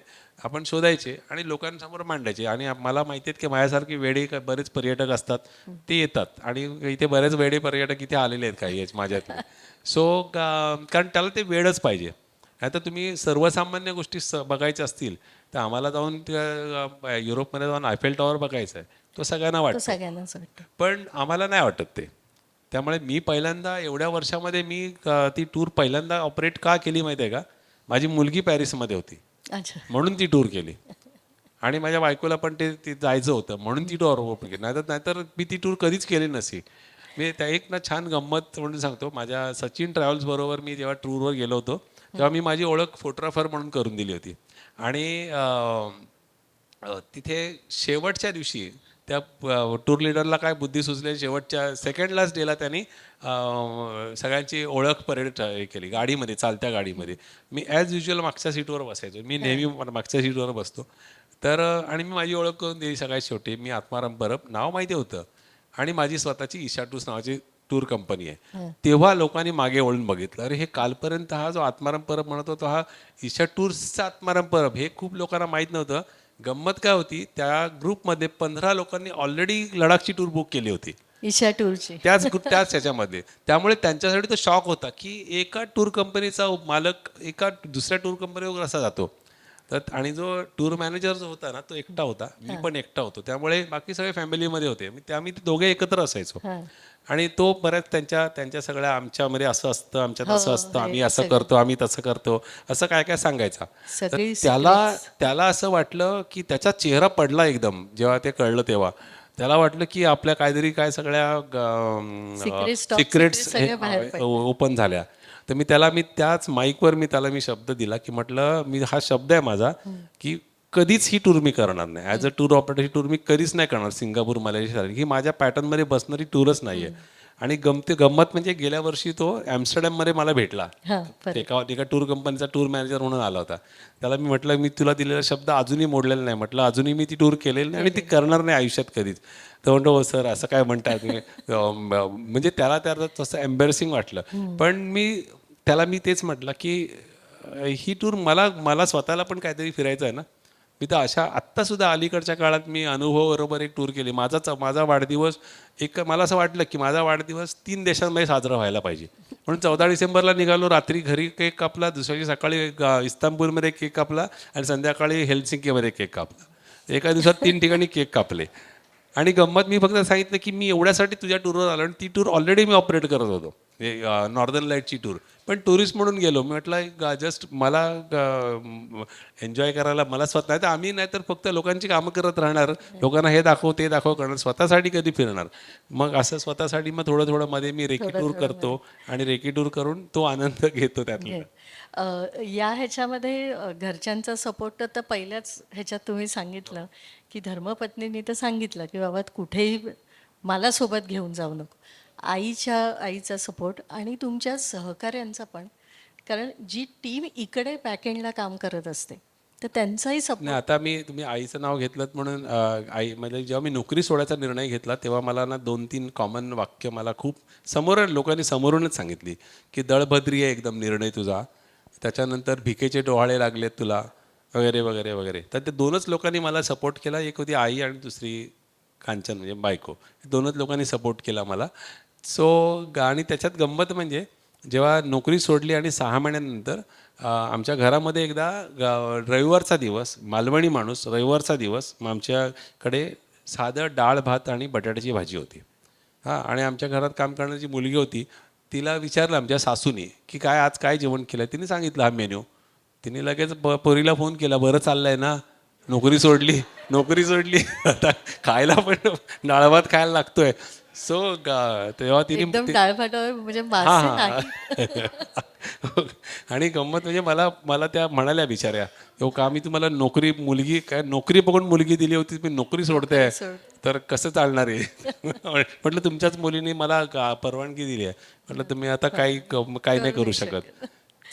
त्यांचा सपोर्ट तर होताच. माझ्या चा सपोर्ट, मग तिला एक कॉन्फिडन्स होता की तू जे काय करशील ना ते काय चुकीचं नाही करणार. आणि ऑब्व्हियसली कुठलंही काम करताना आज मी एक लीडर म्हणून मी तुमच्यासमोर आहे, पण ह्या स्टेजला यायला या सगळ्या एका टीमची गरज असते. माझी मुलगी आत्ता आज त्यांचं काय नवरात्रीमध्ये बरेच काय त्यांनी प्रोग्राम ठरवले त्यामुळे ती आली नाही. ती 2 वर्ष पॅरिसमध्ये होती. आताच 2 वर्षांनी आल्यामुळे तिला बरेच सण जे राहिलेले ते सगळे बॅकलॉग भरून काढते. तिला मला वेळ नाही देता आला ती लहान असताना, कारण मी सतत मेजॉरिटी टूर तेव्हा भारतात फिरायचो, आता भारताबाहेर फिरतो. तर हल्ली गेल्या 2 वर्षामध्ये माझ्या पॅरिसच्या एवढ्या फेऱ्या झाल्या की कारण नसताना वाया पॅरिसमध्ये तिकीट काढत होतो आणि तिला भेटायचो. आणि त्यामुळे आम्हाला असं वाटलंच नाही. त्या 2 वर्षामध्ये मी साधारण 7 का 8 वेळा मी पॅरिसला गेलो आणि 5 वेळा ती आली. त्यामुळे दर महिन्याला भेटत होती. त्यामुळे ते असं काय वाटलं नाही. पण त्यांचा सगळ्यांचा सपोर्ट तर नक्कीच आहे आणि आमच्या टीमचा एक खूप स्ट्रॉंग सपोर्ट आहे. खूप छान सगळे जे काय काम आम्ही ठरवतो ते त्याप्रमाणे होतं. आणि जे काय मी आमचं स्वतःचं एक ध्येय ठरवलं की या पद्धतीनेच काम करायचं आपण आणि ह्याच पद्धतीने आपण लोकांसाठी त्यांना पर्यटनातून आनंद मिळवून द्यायचा. त्यासाठी 100% जे काय आपल्याला करायचे आहेत एफर्ट्स ते सगळे घ्यायचे. काही वेळेला काही गोष्टी आपल्या हातात नसतात, पण तरीसुद्धा लोकांना ते एफर्ट्स कळतात की हे एफर्ट्स घेतले गेलेत आणि ते एफर्ट्स घेतले गेलेत आणि त्यात तरीसुद्धा नाही झालं तर लोक समजून घेतात. त्यामुळे मला मी नेहमी म्हणतो 2003 ते 2010 या काळामध्ये जी पहिल्यांदा लोकं आली होती आमच्याबरोबर टूरवर, तेव्हा खरं सांगायचं तर लडाखमध्ये काही नव्हतं. म्हणजे लडाखला सुरुवात केली म्हणजे अक्षरशः म्हणजे जेवणा खाण्याचे खूप प्रॉब्लेम होते. बेसिक हॉटेल्स होती एकदम. त्यामुळे रोडची कंडिशन अतिशय वाईट होती. काही ठिकाणी रोड नव्हतेच त्यावेळी, पण तरीसुद्धा त्या लोकांनी जो काय सपोर्ट केला तर तेव्हा सतत कटकट केली असती किंवा सतत अरे काय आहे की इथे प्रॉपर जेवणच नाही मिळत आहे, इथे चांगल्या सोयी नाही आहेत, हे सतत कंप्लेंट केली असेल ना, मी विचार केला असेल की आपली कस्टमची नोकरी बरी आहे, आपली फोटोग्राफी बरी आहे, उगाच कशाला भानगडीत पडा. पण हे झालं नाही. त्याचं मुख्य कारण आहे की त्या काळातले जे पर्यटक होते त्या लोकांनी ते समजून घेतलं आणि त्याला रेग्युलरली सपोर्ट केला. म्हणजे एकही व्यक्ती कधी मला सापडली नाही तेव्हा की जी कंप्लेंट करते एखाद्या समोर दिसतंय की हे नाही मिळत आहे किंवा या सोयी नाही आहेत, पण तरीसुद्धा कधी ती कंप्लेंट आली नाही आणि त्यामुळेच हा पुढचा प्रवास सुरू झाला आणि मग आमचे सगळे लोक जोडली गेली. कोविड काळामध्ये तुमच्या टूर्स चालत होत्या आणि त्यावेळेला तुम्हाला सपोर्ट खरं म्हणजे तुमच्या सहकाऱ्यांचाही तितकाच झाला. नक्कीच नक्कीच. आज माझ्याकडे मी सांगायला नक्की आनंद वाटतो की आमच्या सगळ्या टीममधला फक्त एक मुलगा फक्त आज आमच्याबरोबर नाही आहे. बाकी सगळी टीम परत आली आणि प्रत्येकाने तो आश्वासन दिलं होतं की म्हणजे ईशा टूर्स सोडून कुठेही जाणार नाही. हे आमच्यासाठी ईशा टूर्स हेच आमचं पहिली आणि शेवटची हे असेल नोकरी म्हणून आम्ही त्याला बघितलंच नाही, कोणीच नाही बघितलं. तर म्हणजे आमच्याकडे एक सांगायला नक्की आवडेल की म्हणजे स्मितासारख्याने तर पगारसुद्धा नाकारला त्या काळात. घेतला नाही पगार. सो हे खूप मोठी गोष्ट आहे की तुम्हाला त्यासाठी अशी माणसं भेटणं आणि अशी टीम तयार होणं ही खूप मोठी गोष्ट आहे. आणि मी नेहमी म्हणतो की माझ्यासाठी देवाने सगळीकडे अशी माणसं प्लॉट करून ठेवलेली आहेत आणि त्यामुळे मी खूप नशीबवान समजतो स्वतःला. बरं. मग या सगळ्यामध्ये म्हणजे आत्तापर्यंतच्या सगळ्या गप्पांमध्ये असं जाणवतंय की काहीही झालं तरी या माणसाचे पाय हे जमिनीवरच आहेत. तर हे पाय जमिनीवर राहण्यासाठी एक किस्सा तुमच्याकडे आहे पहिल्या लडाख. एकतर ना बघा आम्ही ना माउंटेनियर, आम्ही ट्रेकिंग माउंटेनिअरिंग केल्यामुळे आम्ही त्या जंगलामध्ये आणि डोंगरदऱ्यांमध्ये फिरलेलो जे असतात ना त्यांना निसर्गाची किंमत कळते आणि त्यामुळे त्या निसर्गासमोर आपली किंमत कळते. त्यामुळे आज आमच्या राजेश गाडगीळ एक महिन्याच्या मोठ्या एक्सपिडिशन नंतर आज आला आणि त्यानंतर पण इथे आला. आज या जाई काजळचा मालक आणि हां, पण त्याचे पाय आम्ही कधीच नाही पाहिले वर गेलेले. पण त्यामुळे अशी उदाहरणं एवढी समोर उदाहरणं आहेत की माज नाही. म्हणजे आम्हाला वाटतं की आमच्या माउंटेनिअरिंगमध्ये माज हा प्रकार नसतो. त्यामुळे ते सगळेच ऑलवेज त्यांचे, कारण तुम्ही जर त्या दगडावरचा पाय जर तुम्ही उचलला तर तुमचं काय खरं नाही. त्यामुळे ते बेस आहे माझा, मी म्हणेन. आणि त्यामुळे ते कधीच होणार नाही. आम्ही कार्यकर्ते होतो आणि पुढे पण कार्यकर्तेच राहणार. त्या बऱ्याचदा विसरायला होतं की आपण एका कंपनीचे मॅनेजिंग डायरेक्टर आहोत. खूप लोक आठवण करून देतात, हो हे काय तुम्ही काय करताय. म्हटलं नाही, सवय आहे, त्याला काय करणार.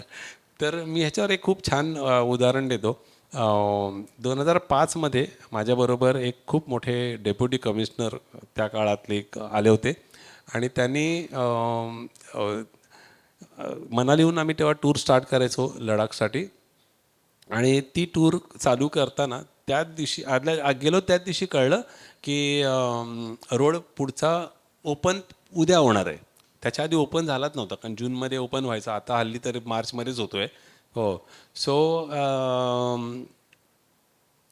तेव्हा असं कळलं आम्हाला. तर आता विचारलं सगळ्या लोकांना की आपल्याकडे आता ऑप्शन एकच आहे, दोनच ऑप्शन आहेत. म्हणजे एक तर इथे राहायचं आणि रोड ओपन व्हायची. रोड ओपन झाला होता, पण जिथे आम्ही राहणार होतो सारचूमध्ये, सारचू नावाच्या ठिकाणी जिथे कॅम्पिंग लागणार होतं, जिथे अटॅच टॉयलेट बाथरूम असतात, ज्या टेंट्स असतात, ते अजून चालू झालेलं नाही आहे. म्हणजे आत्ता ते पण आपल्याबरोबर उद्या प्रवास करणार आहेत. ते जाणार, सेटअप करणार आणि त्याच्यानंतर मग आपण ते वापरू शकणार. त्याला 2 किंवा 3 दिवस लागतील. मग करायचं काय? मग तिथे पांग नावाची एक जागा आहे. ती पांग नावाची जागा म्हणजे जिथे आम्ही म्हणतो पांगापांग होती लोकांची म्हणून. तर तिथे म्हणजे साधे टेंट असतात, पांढऱ्या रंगाचे टेंट. त्याच्यामध्ये पुढे एक जेवणाची व्यवस्था आणि मागच्या बाजूला दगडांच्या राशी रचलेल्या असतात आणि त्याच्यावरती प्लायवूड टाकून त्याच्यावर बेड टाकले असतात. तिथे झोपायचं. तर मी सांगितलं की असे सगळं व्यवस्थित समजावून सांगितलं. सगळ्यांनी सांगितलं येस जायचं म्हणून, आणि आपण थांबायचं नाही इथे आणि जायचं. तिथे गेलं आणि दाखवलं की इथे आपल्याला राहायचं आहे. तर हे जे डेप्युटी कमिशनर होते ते तिथे मला बाजूला घेतलं आणि मला म्हणाले की स्वतःचं नाव घेतलं, डेप्युटी कमिशनर, मी इथे राहायचं. तर म्हटलं सर आपण काल याच्यावर बोललो होतो आणि तुम्ही पण तेव्हा पण हो म्हणालात, पण तरीसुद्धा मी इथे राहायचं. तर म्हटलं सर आता किती पैसे असले तरी आपल्याकडे ऑप्शनच नाही आहे काय, या रस्त्यावर हा एकमेव ऑप्शन आहे. तर पोलीसमध्ये होते ना, रिव्हॉल्वर घेऊन फिरायचे. ते मला विचारलं पहिल्या दिवशी, रिव्हॉल्वर घेऊन मी येणार आहे, काय प्रॉब्लेम नाही ना? म्हटलं प्रॉब्लेम तुम्हालाच असू शकतो. तर ते तेव्हा ते खूप मोठे हायली डेकोरेटेड 4 राष्ट्रपती पुरस्कार मिळाले होते त्यांना. तर तर आले ते. शेवटी त्यांना म्हटलं मी तुम्हाला एका गाडीमध्ये तेव्हा ते टाटा सुमो असायच्या. त्या टाटा सुमोमध्ये अशा खालचा जो भाग असतो त्यामध्ये गाद्या भरल्या, त्याच्यावर एक गादी लावली आणि त्यांना एक साधा बेड करून दिला आणि म्हटलं सर तुम्ही इथे झोपा. ते तिथे झोपले. त्यांची बायको आणि त्यांच्यासोबत आलेली मंडळी होती ती आतमध्ये त्या टेंटमध्ये झोपली. टेंटमध्ये. दुसऱ्या दिवशी संध्याकाळी जेव्हा आम्ही हॉटेलला पोचलो तेव्हा त्यांनी मला सगळ्यांना हे केलं, अटेन्शन प्लीज, मला काहीतरी बोलायचं आहे. आणि मला बोलवलं आणि माझ्या खांद्यावर हात ठेवला आणि मला बोलायचं आणि माझ्या खांद्यावर हात ठेवल्यानंतर मी घाबरलो. अरे बापरे, आता काल माझी एकट्यामध्येच माझी एक चंपी गेली होती, आता पब्लिकली करणार हे. आणि मला म्हणाले की लोकांना सांगितलं की काल मी आत्मारामला थोडंसं आमचं वादावादी झाली, पण ती दोघांमध्येच झाली. आज मला त्याला सॉरी म्हणायचं आहे, पण ते सगळ्यांसमोर म्हणायचं आहे. सो मी एकदम उडालो. म्हटलं की हे काय मस्की करतात, माझी मस्करी करतात की काय. आणि त्यांनी सांगितलं की रिअली सॉरी, आज मला पहिल्यांदा माझी किंमत कळली माणूस म्हणून, की ह्या निसर्गाच्या समोर माझी किंमत क्षुद्र जी आहे ती आज मला पहिल्यांदा कळली. आणि त्याचा साक्षात्कार लडाखमुळे झाला बेसिकली, किंवा निसर्गामुळे. म्हणजे आपण जे म्हणतो ना की निसर्गासमोर मनुष्य प्राणी शूद्र वगैरे, आपण ज्या काय आपण म्हणी आहे तर त्या खऱ्या अर्थाने त्याने तो अनुभव घेतला तिथे. आणि त्याच्यानंतर त्यांच्यामधलं झालं जे ट्रान्सफॉर्मेशन जे होतं ना ते अफलातून होतं.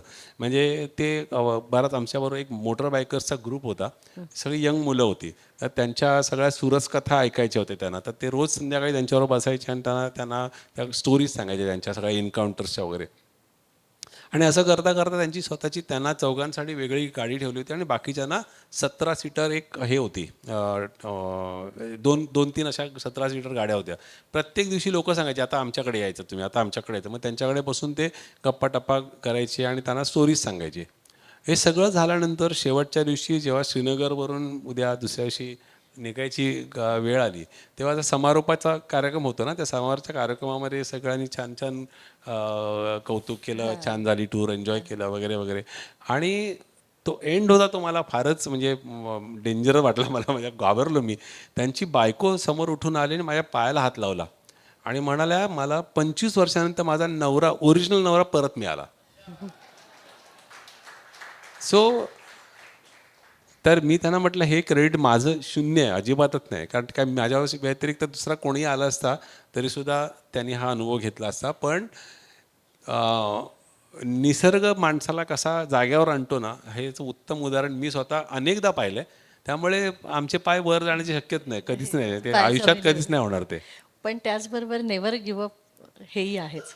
हां, ते तर काय ते आम्ही नेव्हर गिव्ह अप हे बाळकडू बाळकडू घेऊनच आलो आहे. ते की आय एम पॉसिबल, इम्पॉसिबल नाही, आय एम पॉसिबल. कारण आता मी साधं सांगतो तुम्हाला की आज आमच्या ह्या व्यवसायामध्ये बरेचसे टूर ऑपरेटर्स आहेत की ह्या मोठ्या मोठ्या टूर असतात. म्हणजे आपल्या आईसलँडची टूर आहे किंवा नॉर्दर्न लाईटची स्कॅन्डिनेव्हियाची टूर आहे. हे सगळं करताना ना पहिली भीती ॲज अ व्यवसाय करणारा माणूस पहिली भीती असते की ह्याला लोक येतील का, 3.5-4 लाख रुपये खर्च करून लोक येतील का, आणि तेवढी आपली तेवढ्या त्या लेवलच्या लोकांपर्यंत पोचायची आपली ऐपत आहे का. मी तो विचार कधीच नाही केला. मला हे जायचं आहे, मला अनाऊन्स करायचं आहे, आम्ही फक्त विचार करतो, आम्ही डिस्कस करतो, येतील कोण ना कोणतरी येणार. आणि म्हणजे कधीही असं झालेलं नाही की ती टूर आम्हाला कॅन्सल करावी लागली. कुठून ना कुठूनतरी लोक येतात, जॉईन होतात आणि ग्रुप ठरलेल्याप्रमाणे निघतो. त्यामुळे कारण तुम्ही ह्याचा प्रयत्नच केला नसता ना तर ह्या आत्ताच्या जवळजवळ 40पेक्षा जास्त देशांमध्ये टूर जातात, त्यातल्या 10 पण नसत्या झाल्या. हा विचार करत बसलो असतो तर. म्हणजे आम्ही आता साधं उदाहरण द्यायचं तर स्पेन, पोर्तुगाल, मोरोक्को ही 12 दिवसांची टूर असते. आम्ही स्पेन पोर्तुगाल वेगळी 10 दिवस आणि मोरोक्को वेगळी 10 दिवस अशी अनाऊन्स केली. आणि लोकांनी तेव्हा वेड्यात काढलं होतं, कोण येणार मोरोक्कोला 10 दिवसासाठी. पण जेवढी लोकं आली आहेत त्या सगळ्यांनी सांगितलं की हे पण कमी वाटतंय, 2 दिवस अजून असते तर चालले असते. त्यामुळे आपल्यासारखा विचार करणारी लोकं नक्कीच येतात. म्हणजे आज आमच्या या क्षेत्रातली कशी मोठी मोठी मंडळी आहेत, त्यांनी आम्हाला खूप छान काही गोष्टी सांगितल्या की आमच्याकडची लोकं ही आमच्या टूरवरती काय खाल्लं याची चर्चा करतात आणि तुमच्याबरोबर ट्रॅव्हल करणारे लोक काय पाहिलं याची चर्चा करतात. सो आणि ते काम आम्ही करतोय. पण आमचा छोटा आहे, आमचा जीव फार छोटा आहे. आणि त्यांनी पण ते सांगितलं की अनफॉर्च्युनेटली हे असं काय पाहिलं ह्याचा विचार करणाऱ्या लोकांची संख्या खूप छोटी आहे. तर मी त्यांना म्हटलं आम्हाला तेवढेच पाहिजेत, आम्हाला दर्दी लोकच हवेत, आम्हाला ती गर्दी नको आहे. गर्दी नको. त्यामुळे आम्ही दर्दी लोकांसाठी काम करणार आणि तसंच करणार पुढे आयुष्यभर. आणि त्यामुळे आजही आमची साईज 21 वर्षानंतर पण खूप छोटी आहे की जे माझा 1 to 1 संपर्क लोकांशी असू शकतो. आणि त्यामुळे छान चाललंय. ॲक्च्युली आहे ना, खरं तर अजूनही भरपूर अनुभव आणि भरपूर आठवणी आहेत. पण आता ना एक तुम्हाला अजून एक सांगतो की खूप छान छान असे काहीतरी पहिल्याच टूरला आलेले अनुभव असतात ते की नेवर गिव्ह अप करून तुम्ही म्हणालात ना, म्हणून तुम्हाला सांगतो. मी 2013मध्ये आम्ही स्कॅन्डिनेव्हियाची टूर होती. रेकीसाठी चाललो होतो आम्ही. म्हणजे रेकी म्हणजे खूप कमी लोकांना सगळ्यांना माहीत नसेल तर रेकी म्हणजे ते याची रेकी नाही, ते रेकी म्हणजे उपचार पूर्वतयारी. नाही, हां हां, उपचारवाली पद्धती नाही, नाही ही ती. पूर्वतयारीची टूर. पूर्वतयारी. तर त्या टूरसाठी आम्ही चाललो होतो आणि इस्तांबूल एअरपोर्टला उतरल्यानंतर माझ्या लक्षात आलं की माझा पासपोर्ट नाही आहे, माझ्याकडे हरवला आहे. आणि त्यानंतर मग जी काय पळापळ झाली माझी आणि 24 तास मी इस्तांबूल एअरपोर्टला अडकून पडलो होतो. आणि त्यानंतर त्यावेळेला जे जे काही करायला लागलं ना मला, ते खूपच त्याच्यावरती एक एक पुस्तक होईल वेगळं, म्हणजे 24 तास ऑन ऑन इस्तांबूल एअरपोर्ट. पण गिवअप नाही केलं त्यावेळेला. ठीक आहे, ऑब्वियसली बाकी सगळी लोकं काम करत होती. माझी मिसेस पण कस्टममध्ये असल्यामुळे तिनेसुद्धा बरेच हे लावले. पण मी जे काही अनुभव घेतलेत त्या एअरपोर्टवरती, माणसांचे अनुभव घेतले वेगवेगळ्या प्रकारे. आणि समोरून प्रत्येक गोष्ट तुम्हाला कशी शिकवते यातला एक छानसा अनुभव त्या त्या ह्याच्यामध्ये. वेळ आहे ना आपल्याकडे? अरे बापरे, नाही वेळ नाही आहे, सॉरी. तर 2 मिनिटात सांगतो. जेव्हा मी रात्री एका ठिकाणी मला झोपायची जागा मिळाली. एअरपोर्ट ऑथॉरिटीच्याच लोकांनी मला सांगितलं की ह्या ठिकाणी जाऊन तू आराम करू शकतो रात्री, उद्या सकाळी परत येऊन भेट. तर तेव्हा मी वरच्या बंकवर झोपलो होतो आणि खालच्या बाजूला काही माणसं हिंदीमध्ये बोलत होती. आणि त्याच्यात एक वाक्य आलं की हम एशियन लोगों पर बहुत जुलूम करते. तर म्हटलं मी ही टर्म आयुष्यात पहिल्यांदा ऐकली होती, एशियन लोगो पर. तर मी खाली उतरलो आणि बघितलं सगळे इंडियन दिसणारे होते, पण त्यातले 2 पाकिस्तानी होते, एक एक बांगलादेशी होता, श्रीलंकन होता. तर ही सगळी लोकं होती ना, ही सगळी हे होती, लेबर्स होते. आणि त्या लेबर्सचं एकाचा लेबर 36 तासाचा होता. त्यांना स्वस्तातली तिकीटं द्यायची असतात ना, त्यामुळे म्हणजे लांब लांब लेओव्हरची तिकीटं देतात. आणि एकाचं सगळ्यात कमी होतं 18 तास आणि एकाचं 36 तास. तर त्यामुळे त्यांची ही समदुःखी सगळी लोक एकमेकांशी बोलत होती. आणि मी ऐकलं म्हणून मी खाली आलो. मी तेव्हा विचार आला की आपण जसे बाहेर पडल्यानंतर आपल्याला गोष्टी कळतात ना, आपली विजन अजून वाईड होते. की आता हे एशियनवरती गेले आणि थोड्या वेळानंतर ते जर पाहिलं तर मग ते पाकिस्तानी होणार, मग इंडियन होणार, बांगलादेशी होणार. आणि नंतर मग इंडियामध्ये आल्यानंतर मग ते महाराष्ट्रीयन होतील, गुजराती होतील. आणि हळूहळू करत करत करत अगदी म्हणजे ते एवढ्या मायक्रो लेवलला जातो आपण की आपण एखाद्या चाळीत राहत असलो किंवा सोसायटीत राहत असलो तर ए विंग, बी विंग, मग एक मजल्यावर पण येतो आपण. एवढ्या मायक्रो लेवलला खाली जातो. म्हणजे आपण आपली वृत्ती संकुचित करत करत करत करत येतो. तर तिथे ते पाहिलं की एवढा मोठा तो प्लॅटफॉर्म हे होता, म्हणजे कॅनव्हास, की आम्ही एशियन लोकांवरती जुलूम करतात. सो तो अनुभव तो खूप होता. पण त्याच्यानंतर तो मिळाला मला पासपोर्ट. आणि त्या नेवर गिव्ह अप ह्यामुळेच मिळाला. आणि तो पासपोर्ट घेऊन मी ती टूर केली. आणि ती टूर जर कदाचित झाली नसती तर कदाचित आज मी जवळजवळ 15 वेळा त्याच्यानंतर मी गेलो नॉर्वेला या टूरवर, ते कदाचित नसतं झालं.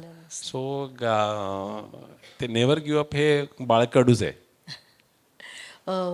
मला जितेंद्र वैद्यांना आता सांगावंसं वाटतं आहे की गेले 3 जे आपल्या मुलाखती झाल्या तर त्या सगळ्याचं ना आता जसं धर्मवीर 2 आलं आहे ना तसं आता सगळ्यांचे सिक्वल यायला लागणार आहेत. आणि त्याच्यामध्येच ही अजून एक मुलाखत आपल्याला अजून एक एक्सटेंड करावी लागेल असं मला वाटतं. तर आत्तापर्यंत आपण एका सच्च्या माणसाच्या शी गप्पा मारत होतो. तर मला असं वाटतं जर फोर्ब्सनी श्रीमंतीसाठी जर लिस्ट करायची ठरली तर त्याच्यात अदानी अंबानी येतील. पण माणसांची श्रीमंती जर म्हटली तर आपले आत्माराम परब नक्की येतील.